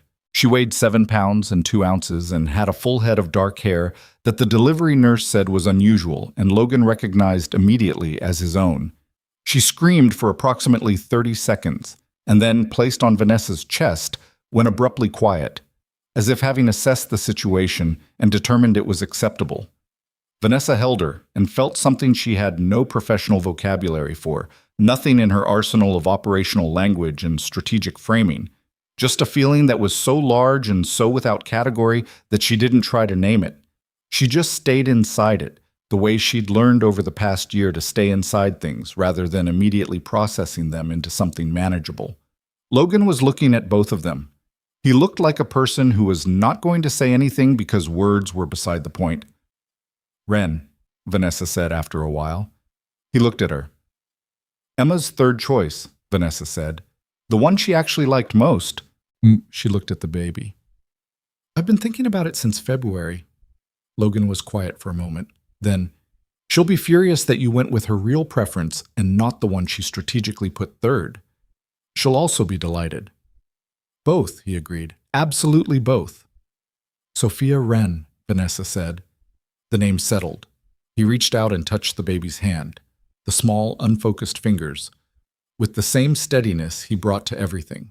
The baby's hand closed around his finger, which was reflexive and without intention, but which he received with the expression of someone who understood that some things didn't require intention to matter. Emma met Sophia on a Saturday morning, 2 days after the birth. Logan had prepared her, but Emma was not particularly a person who needed preparation. She arrived at Vanessa's apartment with the focused energy of someone who had been waiting for this specific moment and was ready to conduct herself accordingly. She had made a card. She had also made a list of things she wanted to know about the baby, which she had not brought out yet, but which Vanessa could tell existed. She sat carefully on the edge of the couch and held Sophia with the particular seriousness of an 8-year-old who understood she was being trusted with something important. The baby was awake and directionless, eyes unfocused, doing the ancient, effortful work of existing in a world with light and sound and gravity. Emma studied her for a while. Then she looked up. "She has Dad's hair," she said. "I know," Vanessa said. "And your mouth, I think." Emma looked back at the baby. "It's early to tell for sure." "It is." Emma was quiet for a moment, which for Emma was unusual enough to notice. Then, "I've been thinking about what it means to be a big sister," she said, in the tone she used for things she'd genuinely considered. "It's different from what I expected. I thought it would feel like having something new, but it actually feels like—" She paused, working on the articulation. "Like something that was already there, that I just didn't know the shape of yet." Vanessa looked at this 8-year-old girl on the edge of her couch, holding her daughter with complete steadiness, saying things that were true in the particular way that children sometimes managed when they hadn't yet learned to make their honesty presentable. "That's exactly right," Vanessa said.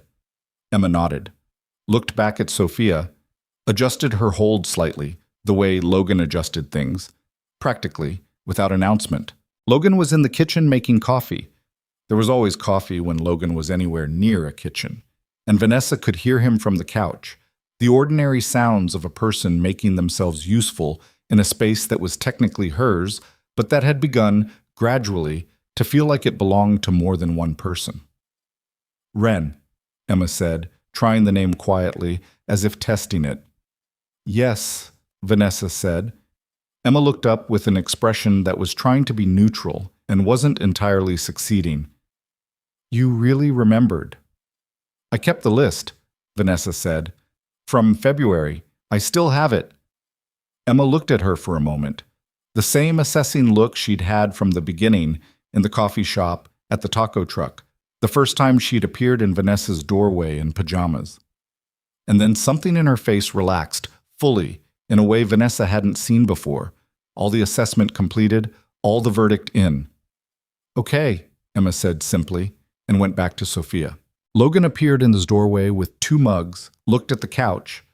Emma and Sophia and Vanessa arranged there in the morning light from the south-facing windows, and stopped. "Coffee," he said eventually, because something had to be said. "Thank you," Vanessa said.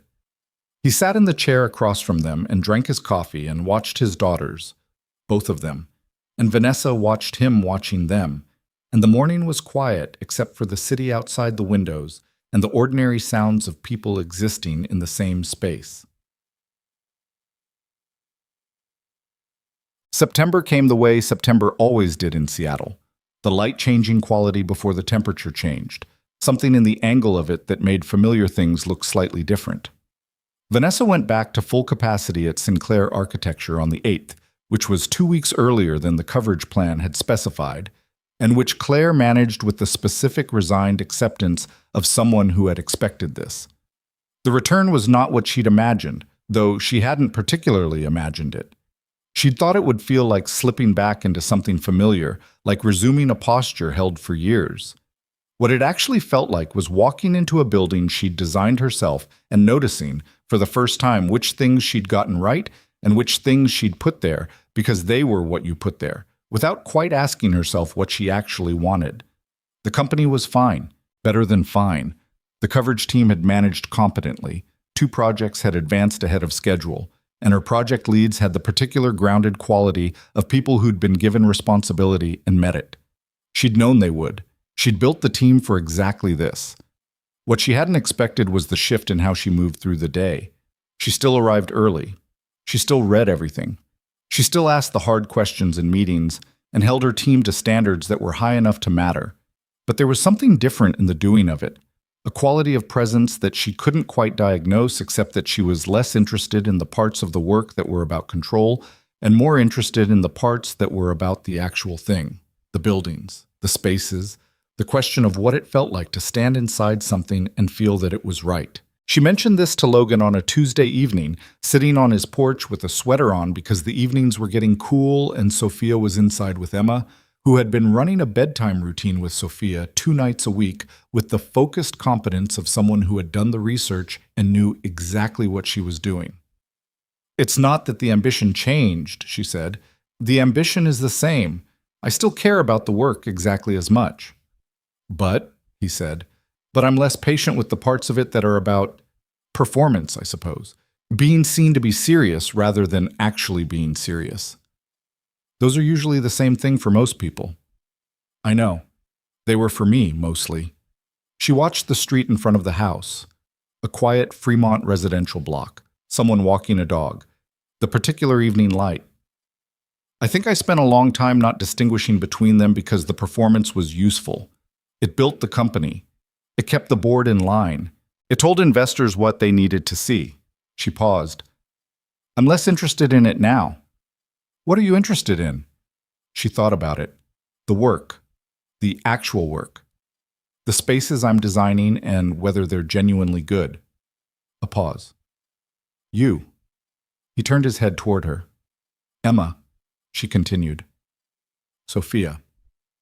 She said it evenly, not as a confession, but as a fact being reported accurately. Those things are more present than they were, in the actual foreground, rather than, I don't know, the margin. Logan was quiet for a moment. The dog and its walker had moved past, and the street was empty again. "Can I say something without it being a bigger deal than it is?" he said. "You can try." "I've been thinking about the house." He said it looking at the street. "This house. It's the right size for Emma and me. It's not the right size for 4 people. A pause. "I'm not saying anything specific. I'm saying I've been thinking about it." She looked at the side of his face. "What are you thinking?" "I'm thinking that the way we've been doing this, you here, you there, 3 nights a week, different addresses, it works. But it's not," he searched for the word, "it's not the actual shape of things.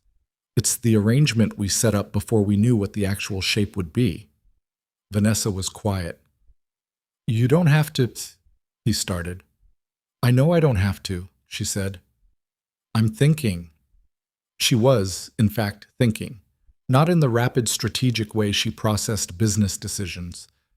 This was slower, more textured, the kind of thinking that required her to actually check what she felt rather than what she'd decided. What she felt was she wanted to be where Sophia was. She wanted Sophia to be where Emma was. She wanted Emma to be where Logan was. And she was tired, genuinely tired, in a way that had nothing to do with sleep, of the logistics of 4 people distributed across 2 households in a configuration that served the arrangement rather than the people. "My apartment isn't practical for a family," she said. "No." "This house is too small." "Yes." "So we'd need something different." "We would." He finally looked at her. "I'm not asking you to blow up your life. I'm asking—" He paused. "I'm asking if you'd want to." She met his eyes. "Blow up my life?" "Build a different one." She sat with that. On the street, another dog walker, this one with 2 dogs who were engaged in a negotiation about direction, The evening was cooling down, the sky going the particular blue-gray of Seattle September at 7 o'clock. "Yes," she said. He looked at her. "I want to," she said. "I've been wanting to for a while. I was waiting to see if it was real or if it was just circumstance making things feel meaningful." And? "And Sophia is 3 months old and I still want it, which means it's not just circumstance." He turned back to the street. There was a smile on his face. Not the big kind, the real kind. The kind that happened when something you'd hoped for arrived without drama. "We'll need to look at neighborhoods," he said. "I have opinions about neighborhoods." "I know you do." "And square footage, and light. The light in any house we look at will be important, naturally." "And the schools," she said. "Emma's current school is good. We shouldn't move her if we don't have to." "She'd tell you herself what she thinks about it. She's been researching neighborhoods." Vanessa stopped. "She's been since March," Logan said. "She figured this was coming before either of us did." He paused. "She made a spreadsheet." Vanessa looked at him for a moment. Then she laughed. Real, unguarded, the kind that caught her slightly off guard even now with how easily it came these days. "She's 9 years old," Vanessa said. 9 as of last month. She upgraded her methods. "She made a spreadsheet, color-coded," Logan said. "Weighted by criteria she determined herself. She wouldn't show me all of it, but she said she'd share it when the time was right." Vanessa shook her head. "She's going to be formidable." "She already is." Inside the house, Emma's voice carried faintly. She was talking to Sophia in the particular voice she used with the baby, lower and gentler than her usual register. The voice of someone who had decided this small person was her responsibility in a specific and serious way. Vanessa and Logan sat on the porch as the September evening finished darkening and didn't go inside yet because the moment was its own thing. Not a milestone, not a resolution, just the ordinary weight of two people sitting together in the specific comfort of knowing they were in the right place. The year had been, by any accounting, hard. The board fight, the article, the sleepless months, the physical demands of a pregnancy managed alongside a company, the permanent low-level exhaustion of building trust with someone while also building everything else simultaneously. None of it had been smooth. None of it had gone exactly as planned, because most of it hadn't been planned at all. But she was sitting on a porch in Fremont with a man who noticed when she was tired and argued about lunch and drove to hospitals without being asked, listening to his older daughter talk to her younger daughter inside a house that was too small for all of them, on a street she was starting to know. She hadn't planned any of this. She had planned everything for 30 years, and none of it had felt like this. The wind shifted, carrying the smell of someone's dinner from down the block, and she pulled the sweater closer, and Logan, without looking over or making anything out of it, reached across and tucked the edge of it against her shoulder. A small, practical thing, the kind of gesture that meant nothing performed and everything actual. She let him. She didn't say anything. She didn't need to. Emma's spreadsheet had 14 rows and 6 columns. She presented it on a Sunday morning in October, 2 weeks after the porch conversation, with the gravity of someone delivering a formal report. She had actually printed it, on paper, which she'd done at school because the home printer was out of ink, and she'd determined the presentation required physical documentation. She set a copy in front of Vanessa, a copy in front of Logan, and kept one for herself. "Column A is the neighborhood," she said, standing at the head of the kitchen table in the manner of a person who had prepared for this. "Column B is proximity to my school. Column C is walkability score. Column D is what I'm calling light quality, which I based on which direction the streets face and whether there are trees blocking. Column E is price range, which I got from a real estate website. Column F is my overall rating." Logan looked at his copy. "You weighted these." "Obviously." Emma pointed to the bottom of the page. "The weighting is explained in the footnote." Vanessa was reading column D. "How did you determine light quality from a real estate website?" "Street view," Emma said, "and I cross-referenced the compass direction of the main windows. Houses facing southeast get morning light, which you said was important." She looked at Vanessa. "You told Dad that about the Alderton." "He told me." Vanessa looked at Logan. "She asks questions," he said, in the tone of a man who had long since accepted that his household contained someone who treated information as infrastructure. The top two neighborhoods are Finney Ridge and Green Lake, Emma continued. Finney Ridge scores higher on light and walkability, but Green Lake scores higher on school proximity. I put my personal preference in the footnote, but I didn't weight it into the score because I thought that was important to disclose. That's intellectually honest, Vanessa said. I know. Emma sat down. You can take time to review it. I'm not trying to pressure anyone. I just wanted the data to be available. Logan looked at Vanessa over the spreadsheet. Vanessa looked back at him over hers. Green Lake, Vanessa said. Green Lake, Logan agreed. Emma looked between them. That was fast. The data was good, Vanessa said. Good data makes decisions faster. Emma sat with that for a moment, trying not to look too pleased and not entirely succeeding. Okay, she said. I'll add some specific listings to a follow-up document. Of course you will, Logan said. I've already started it, Emma said, and went to get more orange juice. Borsara. They found the house in November. It was on a tree-lined street 6 blocks from Green Lake, a 1940s craftsman that had been thoughtfully updated, not over-renovated, which Vanessa would have found unforgivable, but improved in ways that respected what the original structure was doing. 4 bedrooms, a backyard large enough to be useful, east-facing windows in the kitchen that did exactly what east-facing windows should do in the morning. Vanessa stood in the kitchen on the day they toured it, in the particular November light coming through those windows, and knew immediately. She didn't say it immediately. She walked through the rest of the house, assessed the structural logic of it, identified 3 things she wanted to change, and 2 she wouldn't touch. But she knew. Logan knew she knew. He'd gotten good at reading the specific quality of her attention when it landed on something right. Emma walked through the house with her phone out, methodically photographing every room. She stopped longest in the smaller bedroom on the 2nd floor, not the largest, not the one that would logically be hers, and stood in it for a moment with her phone down. This one should be Sophia's, she said. The light in the afternoon is good, and it's next to the bigger room, which should be mine, so I can hear her if she needs something. Logan looked at Vanessa. Vanessa looked at Logan. That works, Vanessa said. Emma nodded and went back to photographing. The offer went in that afternoon. There was a competing offer which required a counter, which required 2 days of negotiation that Vanessa handled with the same focused efficiency she brought to any acquisition.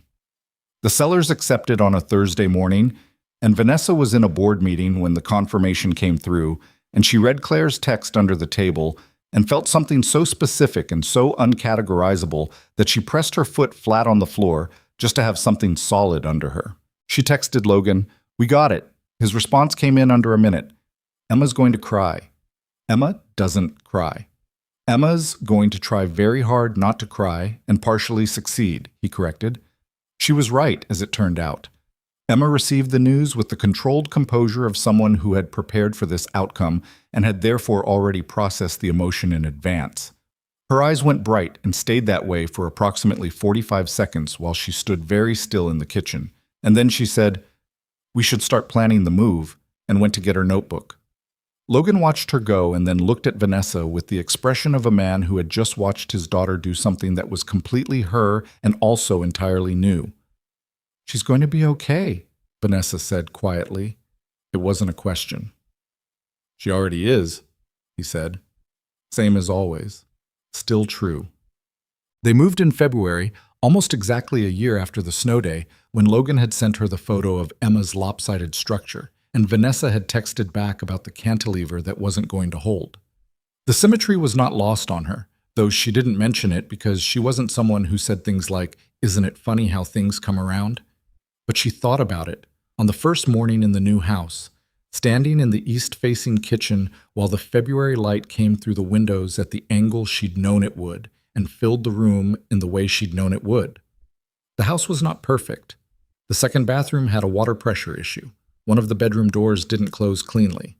The backyard was mostly mud in February and would require work in spring that Logan had already begun planning with the practical forward attention he brought to physical problems. Emma had strong opinions about the arrangement of her furniture that conflicted with the actual dimensions of her room and required a compromise that satisfied no one entirely, and worked fine in practice.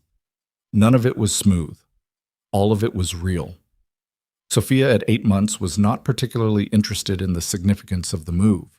She was interested in the new acoustics, the way sound moved through the craftsman's ceilings differently than the apartment, and in a patch of morning light on the kitchen floor that she found worth investigating at length while Vanessa drank her tea and Logan made breakfast and Emma sat at the table doing the reading she'd been assigned over break with the focused intensity of someone who read everything and had opinions about all of it.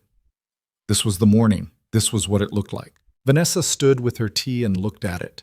The ordinary, slightly chaotic fact of a family in a kitchen on a February morning, everyone doing something, nobody performing anything for anyone else, and let herself have it without immediately converting it into a feeling she could name and file. She was 31 years old. She had a company with 4,000 employees and an international portfolio and a board that had mostly, finally, made its peace with her. She had a daughter who was investigating a patch of sunlight on the floor with the methodical curiosity of someone who was going to have very strong opinions about things someday. She had a 9-year-old who had made a spreadsheet that led them to this house. She had a man at the stove making eggs who drove to hospitals without being asked and noticed when she was tired and tucked sweater edges against shoulders without making a production of it. She had not planned any of this. She had spent 30 years being very good at planning, and the best things in her life had arrived outside the plan entirely. That was worth sitting with. She sat with it. The Meridian Center's formal public opening was scheduled for the last Saturday in March. A year and a half after the project had delivered, the building now fully occupied, the client finally ready for the public event that Vanessa had known since the beginning would be the capstone of the whole thing. It was Sinclair Architecture's most significant completed project, a mixed-use development in the heart of Seattle that had been called, in the architectural press, the most thoughtfully designed large commercial building the city had seen in a decade. She had opinions about that framing. The comparative was reductive, the decade was arbitrary.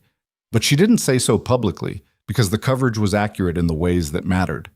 The opening was attended by 600 people, city officials, clients, industry figures, press, the project team, and their families. The Meridian's lobby had been designed around a central atrium with the natural light quality she'd fought for. None of the Alderton's compromises, none of the developer overrides that traded genuine beauty for guaranteed functionality. The east wall was glass from floor to ceiling, and on a clear March morning, the light that came through it did exactly what she'd designed it to do. Filled the space without overwhelming it, found the materials she'd specified and made them look like what they were. She stood in that light, in the hour before the guests arrived, with Sophia on her hip. The baby had come along because Emma was with a friend, and the alternative was leaving her with someone Sophia hadn't warmed to yet. And Sophia had definite opinions about people she hadn't warmed to, and looked at the space she'd built. It was good, not in the self-congratulatory way of someone reviewing their own work with satisfied detachment, but in the specific way of someone who knew what they'd been trying to do and could see, standing inside it, that they'd done it. The light was right. The proportions were right. The material choices, the ones that had survived the value engineering and the timeline pressure and the particular erosion of vision that happened on every large project between conception and completion, were the ones that mattered. Sophia reached out and grabbed a piece of Vanessa's hair, which she'd been doing since discovering it was grabbable, and Vanessa detached her fingers without breaking her gaze on the atrium. "Let go," she said. Sophia looked at her with the uncomplicated directness of an 8-month-old who had not yet learned to moderate her expressions and grabbed again. "You're going to be exactly like your sister," Vanessa said. Sophia seemed unbothered by this assessment.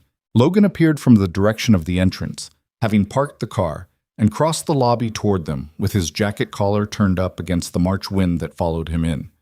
He stopped when he saw the atrium fully. He'd seen the building before, during construction, but not finished, not in this light. He stood with it for a moment. "There it is," he said. "There it is," she agreed. "The east glass was the right call." "I know."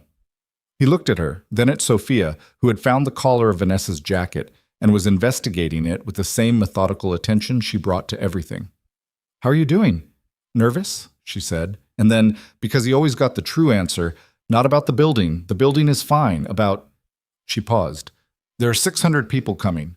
The board will be here, clients, press, and I'll be standing in the building I built, which is the thing I'm supposed to be confident about, and what I actually feel is visible, he said. She looked at him. Yes. Because this time it's not just the work.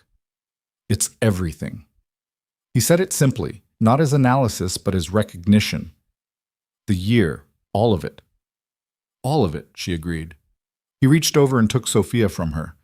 The baby went to him immediately, already reaching for his collar as a preferred alternative, apparently determined to investigate every collar in the room, and looked at Vanessa directly. You built that building, he said. Everything else that happened this year. You handled it, all of it. He paused. You don't have to be confident about being seen. You just have to stand in the thing you built and let it be what it is. She looked at him for a moment, then at the atrium, then back at him. When did you get so good at this? She asked. I've been paying attention for over a year, he said. I've picked up some things. 600 people arrived, and the meridian filled with the specific noise of an event that was working. Genuine conversation, not the forced variety, people actually looking at the building rather than performing appreciation of it. Vanessa moved through the room with the professional ease of someone who had done this many times, and also with something different underneath it, something looser than her usual event register. David Kwan found her near the east wall at some point in the mid-afternoon and stood beside her looking at the light the way you stood beside someone when the point was the parallel looking rather than the face-to-face. This is the best thing you've built, he said. It might be. Not might. He said it with the authority of a man who had been in this industry for 40 years. It is. A pause. The year you had while building it, most people's work would have suffered. I had a good team. You had a good team that you built and trusted, which is different from just having one. He looked at her sideways. I've been on a lot of boards. I've watched a lot of leaders. The ones who can hold the personal and the professional simultaneously without losing either one. They're rare. Vanessa looked at the light on the floor. Stuart would argue I didn't hold them simultaneously. He'd say I let one affect the other. Stuart spent 40 years keeping everything in separate compartments because he thought that was how strength worked. David's voice was measured and without malice. He wasn't attacking Stuart, just describing him accurately. He's not wrong that it's one way to do it. He's wrong that it's the only way. A pause. The board sees the numbers. I see the building. Both of them are better than they were a year ago. You figure out what to do with that. He moved on into the crowd with the unhurried confidence of a man who had said what he came to say. Vanessa stood in the east light and thought about compartments. She'd spent years in them too. Work in one, the absence of everything else in another, the careful maintenance of separation as a form of control. She'd believed that control was what made her effective. And it had, up to a point. It had built the first version of the company and the first version of herself as a professional. What she hadn't understood then, what she understood now, standing in a building she'd designed while also being, simultaneously, a person with a daughter and a family and a complicated year behind her, was that the compartments had been costing her something she hadn't known to account for.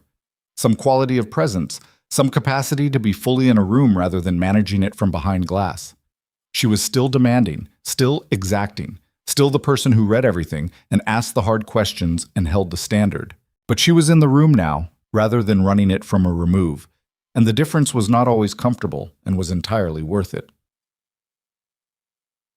Logan found her again near the end of the event, when the crowd had thinned to the guests who were genuinely staying rather than the ones who'd come to be seen leaving. He was holding a glass of sparkling water and not particularly anything else, which was how he looked at most events, present, unperforming, slightly separate from the ambient networking in the way of a person who had come for a specific reason and was content to wait for it. Emma called, he said. She wants to know how it went. Tell her it went well. She'll ask for specifics. Tell her the East Glass was right, and David Kwan said it's the best thing I've built. She'll be pleased about David Kwan. She researched him. Of course she did. Vanessa looked around the lobby. The last few hundred people. The Meridian's own staff moving efficiently, the building doing what she'd designed it to do without requiring any additional intervention from her. I want to show you something. She walked him to a corner of the atrium that wasn't visible from the main event area. A small alcove she'd designed deliberately, a pause in the building's movement, a space that wasn't circulation and wasn't destination, but just existed for the specific purpose of being somewhere you could stand and look at the full scope of the room without being in the middle of it. "I put this here on purpose," she said. During the design phase, there was pressure to use this square footage for more leasable area. I wouldn't do it. He looked at the alcove, then at the view it offered, the atrium, the east glass, the light moving across the afternoon. "Why this spot?" "Because every building needs a place where you can see the whole thing without being consumed by it," she said, "where you can step back and understand what you're inside." He was quiet for a moment. "You built yourself an alcove," he said. She looked at him. "What?" "In your life, that's what this year was." He said it thoughtfully, not as a clever observation, but as something he'd been working toward. "You spent, what, 6, 7 years building the company by being completely inside it. No distance. And then everything happened this year, and it was harder than anything you'd done. And it also gave you," he gestured at the alcove, "the view. Somewhere to stand where you could see the whole thing." She stood with that. She thought about the boardroom in December, the statement in January, the sleepless nights, and the hospital and the pasta with too much cheese and the porch in September, and Emma's spreadsheet and the February morning light in the kitchen on the first day in the house. She thought about how none of it had been the plan, and all of it had been necessary, not in the way of lessons being taught, but in the way of a life that was actually being lived rather than managed. "You're getting philosophical," she said. "You built an alcove in a building specifically so people could get philosophical. I'm using it correctly." She looked at him. He was watching her with the same quality of attention he'd had since the Alderton, since the first night, the bar, the rain against the windows, the conversation that had started all of this. That attention had not diminished or become routine. It had become more specific, more practiced, the way any skill developed over time. He had been paying attention to her for a year and 3 months. She had been letting him, which was the harder thing and the more significant one. "I want to ask you something," he said. He set his water glass down on the alcove's built-in ledge. She'd put a ledge there on purpose, another deliberate choice, and looked at her fully. "Okay," she said. "When I thought about—" He paused. "I've been thinking about how to say this for a while. I keep coming up with versions that are either too much or not enough." Just say it," she said. "You're good at that." He looked at her for a moment, and then he said, "Marry me." Not "will you marry me?" Not the question form, not the performance of uncertainty, just the statement, direct, in the same register he used for everything real. She looked at him. There was no ring. He hadn't knelt. The event was still going on 40 feet away, the ambient noise of it reaching the alcove at a remove.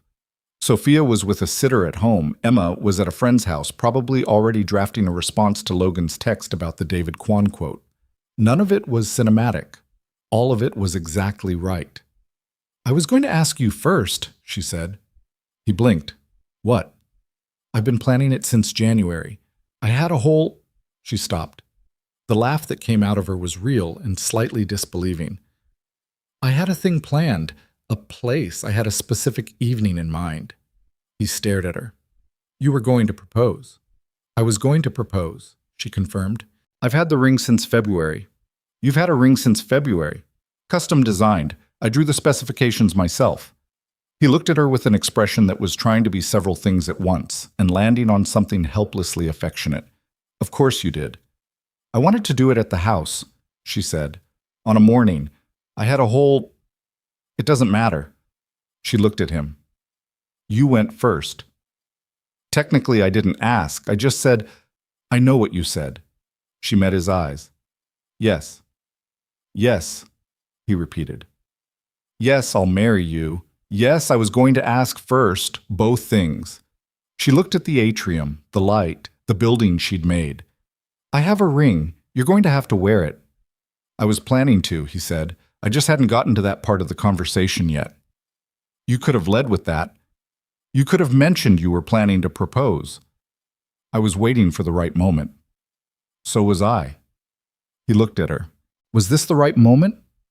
She thought about the alcove she'd built into the building on purpose, the ledge he'd set his glass on, the event outside, the building that was the best thing she'd made and also not the best thing she'd made this year, the February kitchen light, Emma's spreadsheet, Sophia's interest in callers. Yes, she said, this was the right moment. He reached out and took her hand, not dramatically, just the simple fact of it, fingers against fingers, the same hand that had been damp from dishwater on the first night she'd taken it and pressed it against her side. They stood in the alcove she'd built for exactly this purpose, to see the whole thing without being consumed by it. And the event continued in the room beyond them, and the east light was doing what she'd designed it to do. And none of it was perfect, and all of it was true. They were married in September, 14 months later. Not at a venue that announced itself, not at a hotel ballroom or an event space designed to accommodate the size of her professional network. They were married in the backyard of the house on the tree-lined street near Green Lake on a Saturday afternoon in September, when the weather held with the particular lucky quality of Pacific Northwest fall, clear and warm, and the specific blue that Seattle produced in that season, as if in deliberate apology for November through March. 60 people. Family and the people who had actually been in the year. David Kwan and his wife Renata, Patricia from the delivery ward whom Vanessa had stayed in improbable contact with, Logan's sister and her husband, the project leads who had sent the email that said, "We've got the work." A handful of friends who had remained friends through the time when she had been too consumed to be consistently available. Emma was the maid of honor, a role she had taken on with the organizational thoroughness of someone who had been waiting for the appropriate title to be assigned to responsibilities she'd already been performing. She had managed the florals, coordinated with the caterer, and produced a brief speech that she delivered from a single index card with the composed authority of someone who was going to be very good at public speaking when she was older and already wasn't bad. The speech was 8 sentences. It said, in Emma's characteristically direct way, that she had started watching Vanessa from the first coffee shop and had made her assessment early and found it confirmed by everything that followed. It said that what she'd noticed most was not how successful Vanessa was, but how she listened, how she actually listened, the way Emma's dad did, and how that had been how Emma knew this was going to work. The last sentence was, I already have a mom, and Vanessa isn't trying to be that. She's something else that I didn't have a word for until now, and the word is family. The backyard was quiet for a moment after Emma sat down. Not the awkward kind of quiet. The kind that happened when something real had been said, and the room needed a second to sit with it.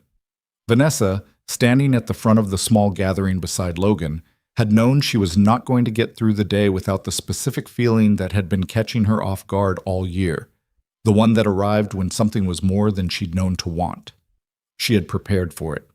The preparation helped approximately, not at all. Logan squeezed her hand. He was watching her with the quality of attention she'd had a year and a half to get used to and still hadn't fully gotten used to. And he didn't say anything, because he knew when things didn't need words. Sophia was in the front row in the arms of Logan's sister, wearing an outfit Emma had selected and occasionally commenting on the proceedings in the non-verbal but enthusiastic way of a 15-month-old who had strong feelings about most things. Vanessa looked at her, looked at Emma, who was sitting with the poise of someone who had done her part and was now prepared to observe the rest with appropriate dignity, looked at Logan beside her in a jacket that fit better than the one from the Alderton, but had the same quality of being worn by a person who put on jackets when required and spent the rest of his life in something easier. She thought about the woman who had stood at the edge of the 53rd floor, looking at a city that had never disappointed her, and the pregnancy test on a Tuesday morning, and the bathroom floor, and the cold coffee she had not drunk at 100 meetings, and the first night in the city at a bar in the rain. She thought about what she'd believed before all of it. That control was the same as strength, that organizing your life around the absence of variables was the same as building something solid, that the company was the thing, and everything else was what you gave up to have the thing. She didn't regret the company. She had built something real, something that employed 4,000 people and put good buildings into the world and would continue doing so. That mattered. She was not the person who learned that ambition was a mistake because it wasn't. It was the thing that had made her, and she wasn't interested in retroactively apologizing for it. But she understood now what she hadn't then, that the buildings she designed, she didn't live in. They were made for other people. The life she built, the actual life, the one she came home to, that one she had to build for herself. And you couldn't design a life from the outside, from a controlled distance, managing variables and eliminating uncertainty. You had to be inside it, in the ordinary mess of it, the wrong-sized rooms and the water pressure issues and the pasta with too much cheese and the child who made spreadsheets and the man who drove to hospitals without being asked. You had to be present, fully, uncomfortably, without the protection of the remove. She had not known how to do that when this started. She had learned it in the doing of it, which was the only way anyone learned anything real. The efficient was speaking. Logan was looking at her. September light was moving through the backyard in the way light moved in that season, long and warm and without urgency, the kind of light that didn't rush anywhere. When it was her turn to speak the words she'd written herself, not from a card, not from notes, just from the year she'd had and what it had cost and what it had built. She looked at him and said them plainly. She said, "I spent a long time believing that needing people was the same as being weakened by them. I thought that was strength. It was actually just armor. You are the person who made me understand the difference, and I am a better architect and a better person and a better version of everything because of what you showed me, which is that the strongest structures are the ones that flex, the ones that are built to hold weight without pretending the weight isn't there." She said, "Emma made her assessment early, and she was right. You're people I want to come home to. That is not a small thing. That is the whole thing." She said, "I love you. I love your daughter. I love the family we are. I am in, completely and without a contingency plan." Logan's expression, when she finished, was the one she'd seen in the kitchen doorway on the morning she'd first stood in his house, the one that said something rather than performing something, the one that was simply present. He said his own words, which were shorter and just as true, in the direct and undecorated way that was entirely him. Sophia, in the front row, said something emphatic and wordless at approximately the right moment, which produced a laugh from 60 people that broke the formal air into something warmer and more like a Saturday afternoon among people who knew each other. Emma, in the front row, was sitting with the composed expression of someone who was managing a feeling and managing it very well, and her eyes were bright in the specific way that Logan had predicted. There is a particular thing that happens sometimes when you build the right space, when the proportions are correct, and the light is what it should be, and the materials are honest about what they are. The building doesn't announce itself. It doesn't demand that you notice it. It simply is. And the people inside it feel it without being able to say specifically what they feel, only that they're glad to be there. Vanessa had spent her career trying to build that. Not every project achieved it. Most came close. A few. The Meridian, one early project in a residential neighborhood she still drove past sometimes, got there. She understood now that the same principle applied to everything worth making. You couldn't force it into being. You couldn't control all the variables or eliminate the uncertainty or design it from a safe remove and then step inside once everything was resolved.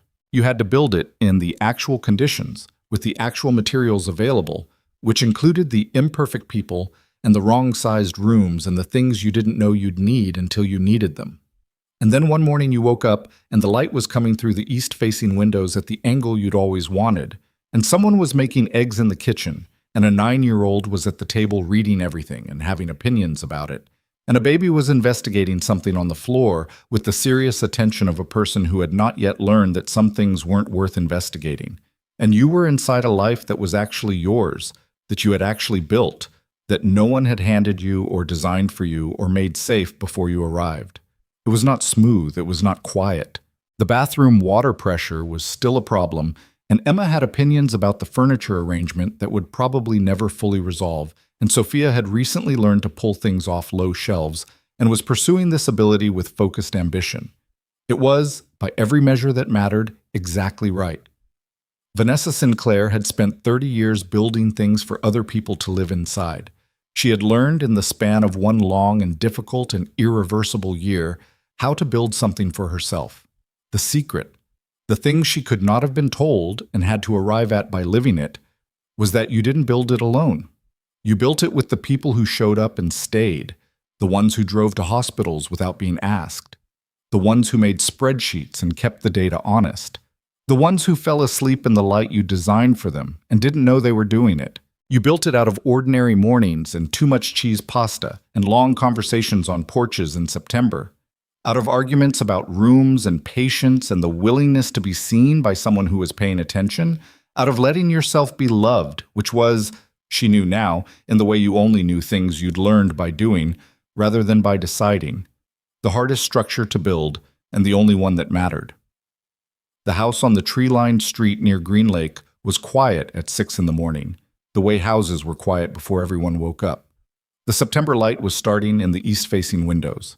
Downstairs, the kitchen was waiting. Vanessa lay still for a moment and listened to the particular silence of a house that was full of people who were sleeping.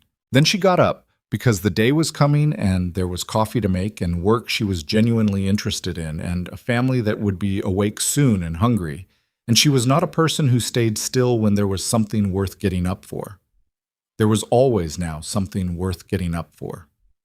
She went downstairs. She started the coffee. The light came through the east windows and fell across the kitchen floor, and she stood in it for a moment, just a moment, the way she'd learned to stand in good light. Then she got to work.